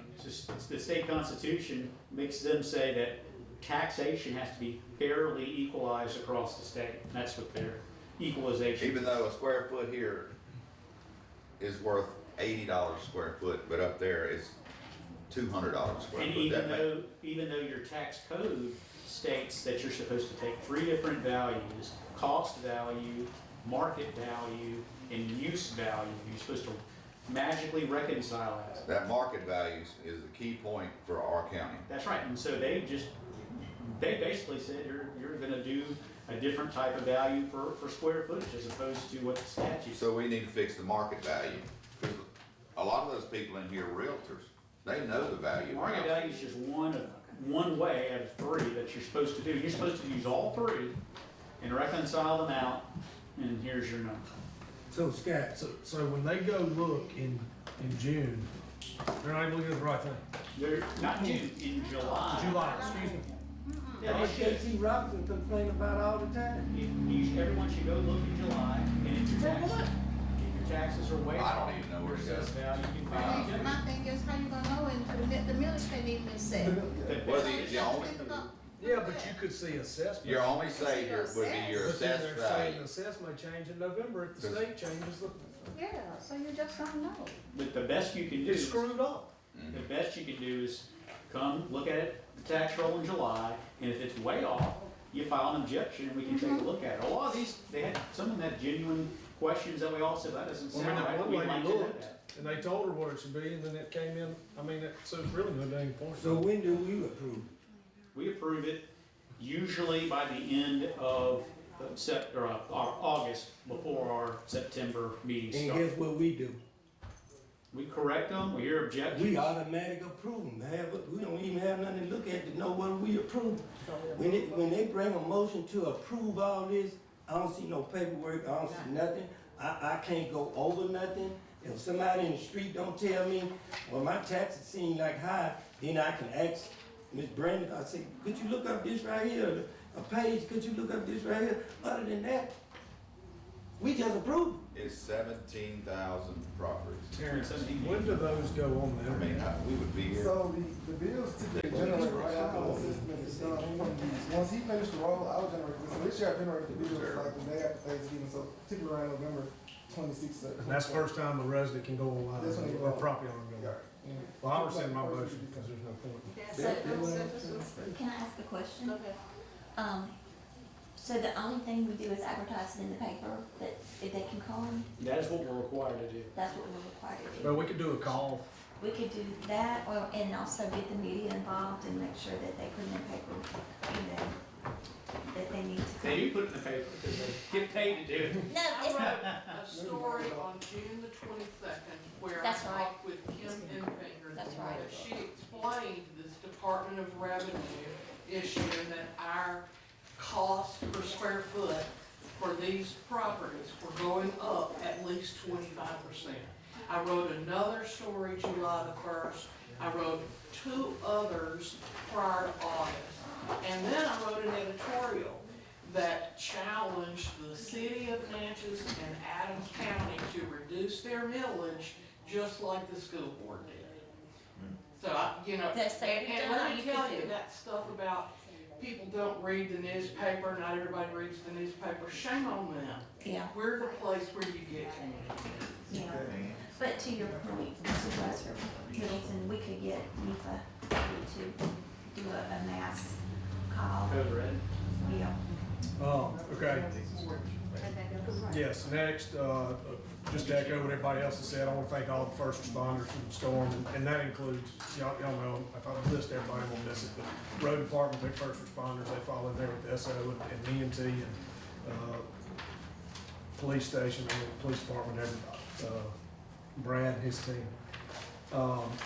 I want to make y'all aware, I'm not sure how many people know of this, but there was a big issue south of town during the storm where a lot of residents were unable to have enough gas to run their generators. You're talking about, We ran out of gas? people having 15 to whatever, $40,000 generators, and the volume was not there from Atmos to run generators in entire neighborhoods. So that's something that I think the Public Service Commission's been notified about it. I think Atmos has been notified about it. I mean, there were some people that didn't even have enough gas volume to light a stove. So it's being looked into, but I want the county to know because it's, that's a problem. You buy a whole home generator and it doesn't work, that's a problem. And what was happening there, just so everybody understands, the power went off, all the generators kicked on, that was fine. But as soon as all the appliances tried to come on, their heaters, which they needed, it sucked the gas line down to 2 pounds of pressure instead of 40. Nothing can run off of 2 pounds of pressure, it just will not work. So all those people were cold for 5 days because they were some of the last people to come online. And unless you had a diesel generator or a gasoline generator, you did not have power. Last thing I'll do, I want to commend the sheriff for what he's looking at for this jail thing. I think he thinks I'm against him in a jail, and I'm not. But you saw what we dealt with today. And we cannot afford a jail. And that's my whole thing in this, is the only way we can afford a jail to raise property taxes, and I am not in support of that. So I commend you for looking at an alternate option, and we'll see where it takes us. So that concludes my report. Okay. Ms. Brandon Lewis. Yes, I have a bit of good news. We applied for a grant through NDAH to finalize the scanning and indexing of the board minutes, and we received a partial grant in the amount of $7,808.09, and just need approval from the board for myself to sign off on this MOA to accept the grant funds. So You moved. heard the request. Got a motion by Supervisor Wilson. Got a second by Supervisor Middleton. Any discussion? All in favor, say aye. Aye. All opposed, the ayes have it, motion carried. It was brought to our attention, there was a property that was purchased by Maria Bird in January of 2025. A chargeback came on the property that was for the previous owner. Of course, we don't get chargebacks until like April or May, so we just need to get approval from the board to reverse the homestead chargeback on PPIN 11279 because it was not of record at the time that the new purchaser acquired the property. Okay, you heard the request. So moved. Got a motion by Supervisor Wilson. What is the Second amount? by Supervisor. Usually the Is that term, your name? usually they're about $250 to $300. Supervisor Gaines, any discussion? All in favor, say aye. Aye. All opposed, the ayes have it, motion carried. I need to have the February bonds spread across the minutes for Mary Ann Anderson and Christy Kelly, please. You So heard the moved. motion, got Ms. a, Gaines. motion by Supervisor Gaines. Second. And a second by Supervisor Wilson. Any discussion? All in favor say aye. All opposed? The ayes have it, motion carried. I need to have the January meal tracking report for the Adams County Sheriff's Office spread across the minutes, You please. heard the request. Can I get a motion? So moved. Got a motion by Supervisor Gaines and a second by Supervisor Wilson. And it's discussion. All in favor say aye. All opposed? Ayes have it, motion carried. And the last item I have, we have an order from Judge Vincent Davis for the resignation of his staff attorney, Tom Rosenblatt, and just need to have that spread across the minutes, please. You heard the request. So moved. Got a motion by Supervisor Gaines and a second by Supervisor Wilson. Any discussion? All in favor say aye. All opposed? Ayes have it, motion carried. That's all. Okay, Attorney Scott Stover. Yes, back in October, we adjudicated 146 North Palestine Road as a nuisance. There was a trailer that needed to be removed. I believe they came in and said that they could get it removed by February 2nd, 2026. It has not been removed. From what I know, so the board can find that a reasonable time period has passed and they can remove it themselves. It's not moved. Get It's after not it. moved. Okay. Any motion? Now, that same person come in and cut it from 4,000 to 28 to Yeah, 500, yeah. So so we now we made- go out there and, we made as one of these contact. supervisors said, we don't need no more practice. Right. So if we go out there and tear it down, haul it off, we can get paid for it again, huh? We can take her contact information, I'll reach out to her again, if y'all would like, let her know it's happening. Yeah, let's reach out and see if they're gonna have it moved anytime It's not moving. this week, yeah, so you know it's not. Today. And February 2nd, what's the date? Okay. And I think we gave them more time than what they asked, We did. hoping that they would. If it's not moved by the next meeting, then we're gonna. And this board knows, we try to do everything we can to not have to do this. Yeah, I'm So sure rarely do. they'll move it. It's the last thing Robbie didn't want to go do. Yeah, I know. So let's wait until the next board meeting. Try to reach out to them. Anything else? There's a couple of contracts for the airport that we needed approved, correct? No, they have, you're reviewing them. Okay, we're good. Oh, they're good, Good. oh, So okay. if are they good to be, Yeah, they're good to send to, Flash, yeah. okay. We don't need any board action because these were contracts we already did, or do we want to approve it? No, and you then- need to approve them. Okay. No. Does the board need to approve them, or is it I'm just me? sorry, he's already reviewed them, can you approve them? Okay. They're good. Good. So moved. Got a motion by Supervisor Second. Middleton and a super, no, I saw that. Okay. See, you done threw me on. Second. And a second by Supervisor Gaines. Any discussion? All in favor say aye. All opposed? The ayes have it, motion carried. Sheriff, you have something to say? Yeah, I forgot to tell you all about this, and you all brought up elections and a lot of things that's coming up. And I don't know if y'all have ever heard of Tina Barton. She's she's the CEO of Safe and Secure Elections. And what she does is she goes nationwide at no charge, and she trains people on what their rights are when it comes to polls, working polls, things of that nature. And what I did with the sheriff office is, we set up a class with her, and it's gonna be March the 18th and the 19th at the safe room. Let's see, it's gonna be March the 18th and the 19th at the safe room from 9 to 11.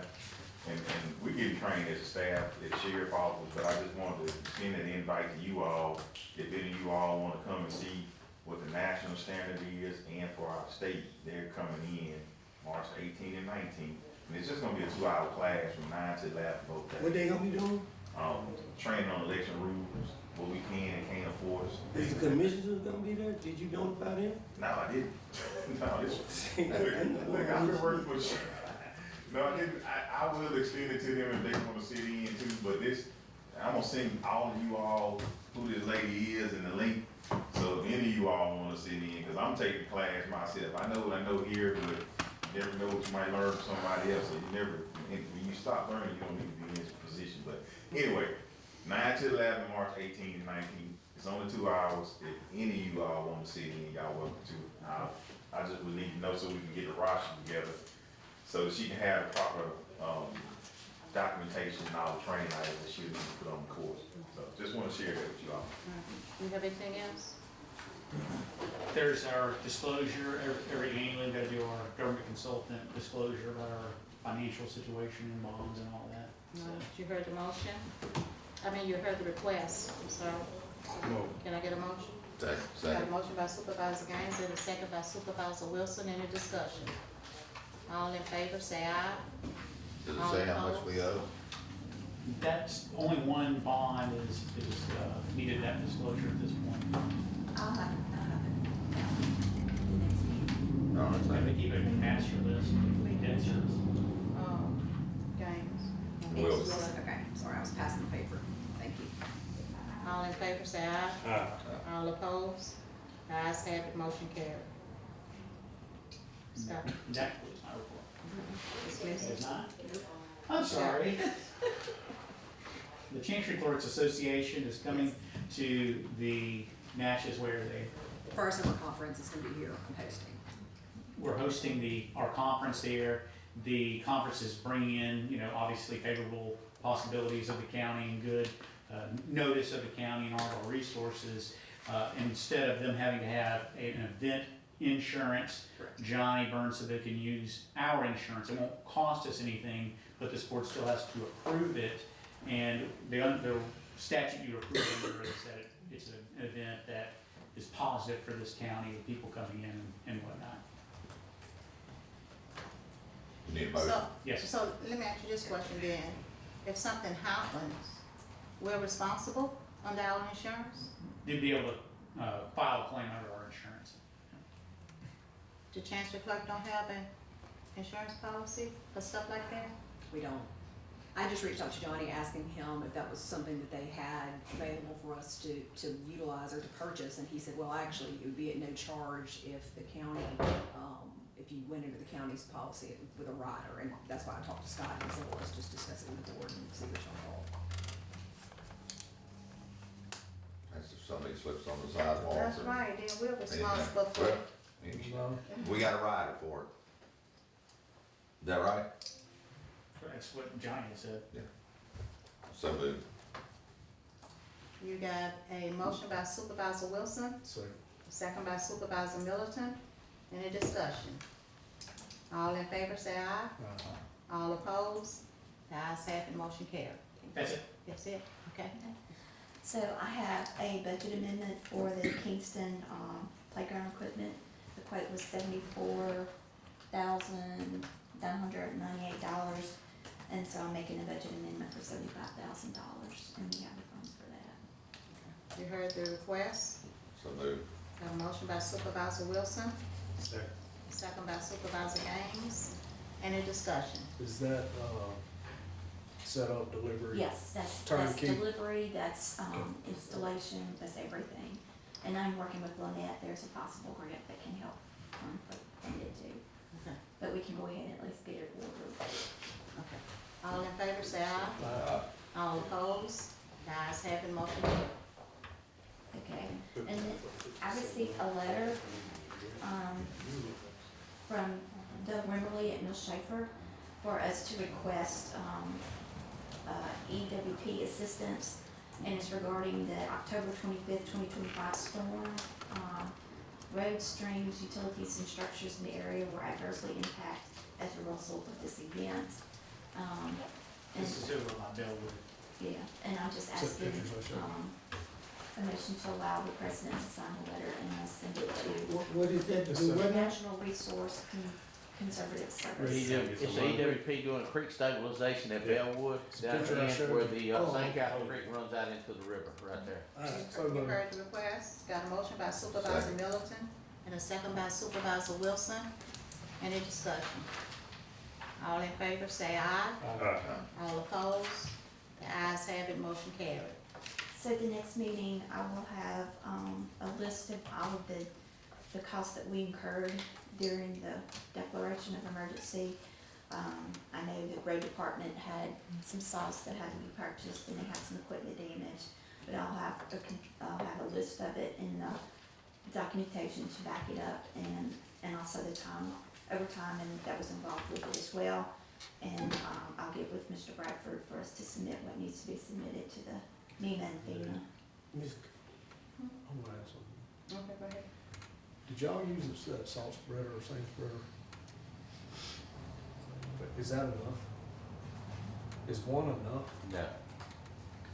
Now, if you look on this side, we put out with trucks and graders, and it was real thick, and we had problems 2 days after we did it. People was talking about they were sliding in the curves or whatever, things like that. It's not enough. But I'm looking into some, I would say that, but me and Supervisor Gaines talked about here in I didn't know y'all talked. the state, well, I'm just saying, the state's got something that hooks behind their pickup, and they're like deer feeders, but they're bigger than deer feeders, you know, they're square. And they do it, and they hook in the receiver, hitch up, and they do it and throw it out that I way. got behind MDOT, you know, doing the Yeah. highway, and I said, man, you know, I just wonder if we've got enough. No, Cause it's with just that one's becoming, not enough, it's and just it does, a yearly thing. yeah, you it know? does well. You know, the one we got does. City's got one just like it. That's where I went to there, so I bought that, or the county bought it. And, but yeah, the state's got some hoppers that go on just the back of the pickup, like in receiver hitches. And I'm gonna go look at those. I don't want, I think Okay, that would that's be all. something easier that we could deal with. Could probably get a couple. Madam President, Yes. was any of y'all on the, MAS Friday, Zoom call? To my knowledge, I thought they said they had 49 counties that was, and they said, make sure you check to find out if your county is part of the 49 Yeah, we counties. part of it. We are. We Yeah, are? yeah, we are. That's good. Yeah, we are. I was on that. Yeah, I have that declaration Yeah. put back in my, Okay. but when we do that next board meeting, we'll have to spread it across the Amen. minutes, so I'll have that ready. Just we're getting payroll done today, and then there's a few things probably with the safe house, safe room that I need to get on the list, so I'll have a comprehensive list. And then, I thought we had approved things, I'm still trying to figure out why. But I guess because we had to rework the contracts, because Enterprise had added $60 for a fee for them to do their maintenance, control everything. That pushed the price over the state contract, so they redid it, took that out, and now these are back on state contracts. So I think all you have to do is, approve the reissuance and then date it to date. Okay. So I need someone to make a motion that, You heard the request. So moved. Got a motion by Supervisor Wilson. Can I get a second? Second. Second by Supervisor Gaines. Any discussion? All in favor, say aye. Aye. All You just- opposed? The ayes have the motion carried. you just need to put today's date. Okay, that's it? That's Okay. it, she just needed today's date on there. All right, do you have anything else? I'd just like to say this was my first rodeo going through a declared emergency. Again, I was just blown away. I did not understand what all goes on behind the scenes. There's so many agencies. There's the sheriff's department, the city police, the fire department, media, the schools, the hospitals, the ambulance service. And I know I'm forgetting someone, but it's just, and, well, the road, of course, I'm sorry. And Brad's team, I mean, there's so many people. When I went to my first EMA meeting, there was 50 of us there, and I expected there to be like 10. So it kind of overwhelmed me as to how many people are behind the scene. And I just wanted, again, kind of follow suit and commend everyone for what they did, taking care of our citizens and trying to keep us safe. And I want to kind of commend the citizens. I think for the most part, most people stayed off the roads. I know I did that Sunday. It was so bad. I called the sheriff to pick up some things for the safe house for me, so I wouldn't have to get on the road. Because that would have been embarrassing for me to be on the front page of the Democrat in my car in the ditch. And I'm the one telling everybody to stay home. Damn, you got an ultimate driving machine. But again, and thank you, Ms. Jan, for all you did. I just want to commend everybody for that. It was definitely an eye-opening experience for me, so. Well, thank you, because I know how much stuff you bought yourself and did yourself. Even Brad was bragging on you about it. when I came up there and dropped some stuff off. Saturday was the first time I've been inside Walmart probably in 5 years. I do online. I have my children pick my orders, and they have totally rearranged everything. So that was one experience for me Saturday. But I was honored to do it. You know, it's just a community that sticks together. Okay. Well, let me say this. I was glad to see taxpayers here today to voice their opinion on the taxes. But it's bad when you're ambushed. And when you get ambushed, usually that ambush came from some of our colleagues, okay? I've never in my life, since I've been on this board, or even, I've been working here 37 years, and I've seen many supervisors go and come, and I've worked with many supervisors, and never in my life have I seen an ambush like that, especially when your colleagues are fighting against you. We have never had colleagues to fight against each other. I've always told this board, the last board we had, we were like family. We was able to discuss things. We was able to come to an agreement. But to go behind your back and try to have you ambushed or talked about, that's bad. Do you all realize people read that? Industries read that. Do you think they want to come to a community and open a business when you got board members up here fighting against each other or bad-mouthing the community? That is not good. That is really not good. And I felt like one time we could work together until you started just going against each other. And for what reason, I don't know. For what reason, I don't know. You can get more done working together than fighting each other. So I watched out there. I saw where the taxpayers came from. When my constituents have a problem, guess what? They call me. And I could tell them where to go and try to help them. But to come up here and ambush me, you don't see that. You don't see my constituents coming up here ambushing me. Because I'm gonna help them all I can. And I'm not gonna come up here, tell them to come up here and ambush my other colleagues. I'm not gonna do that. It's not fair to them, and it wouldn't be fair to me. So I'm just saying, this is 2026.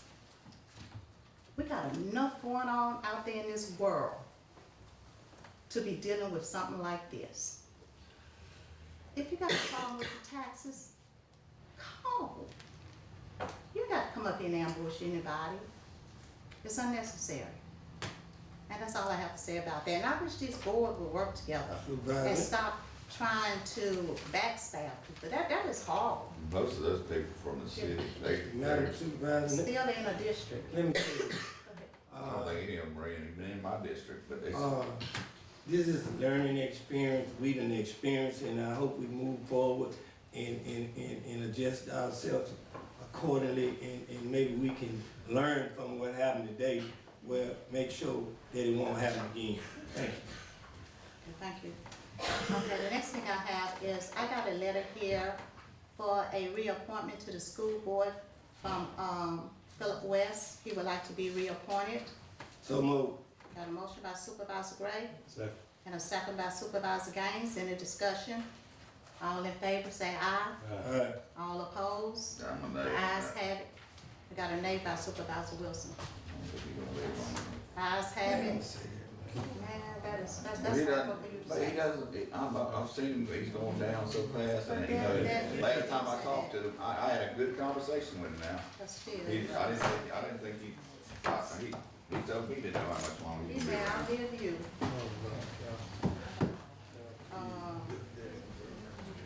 It's time for me to take a break. Got another one. I can have something here from the sheriff department. Sheriff, you got a new hiree?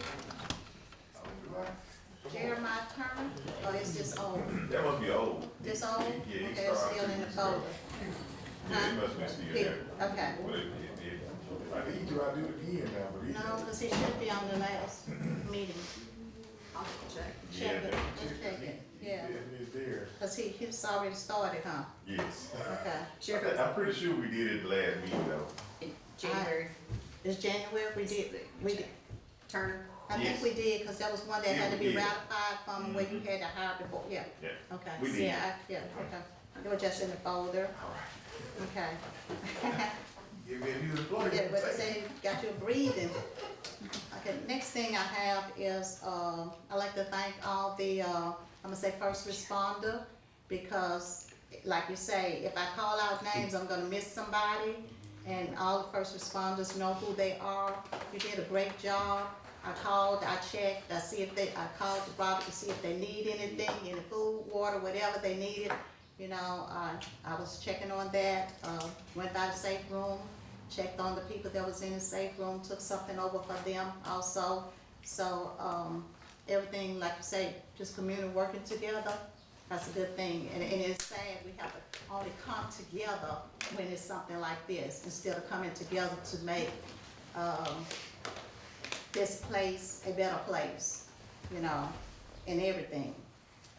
Also, I'd like to congratulate the sheriff on the funding that you received from Congressman Thompson. That was great.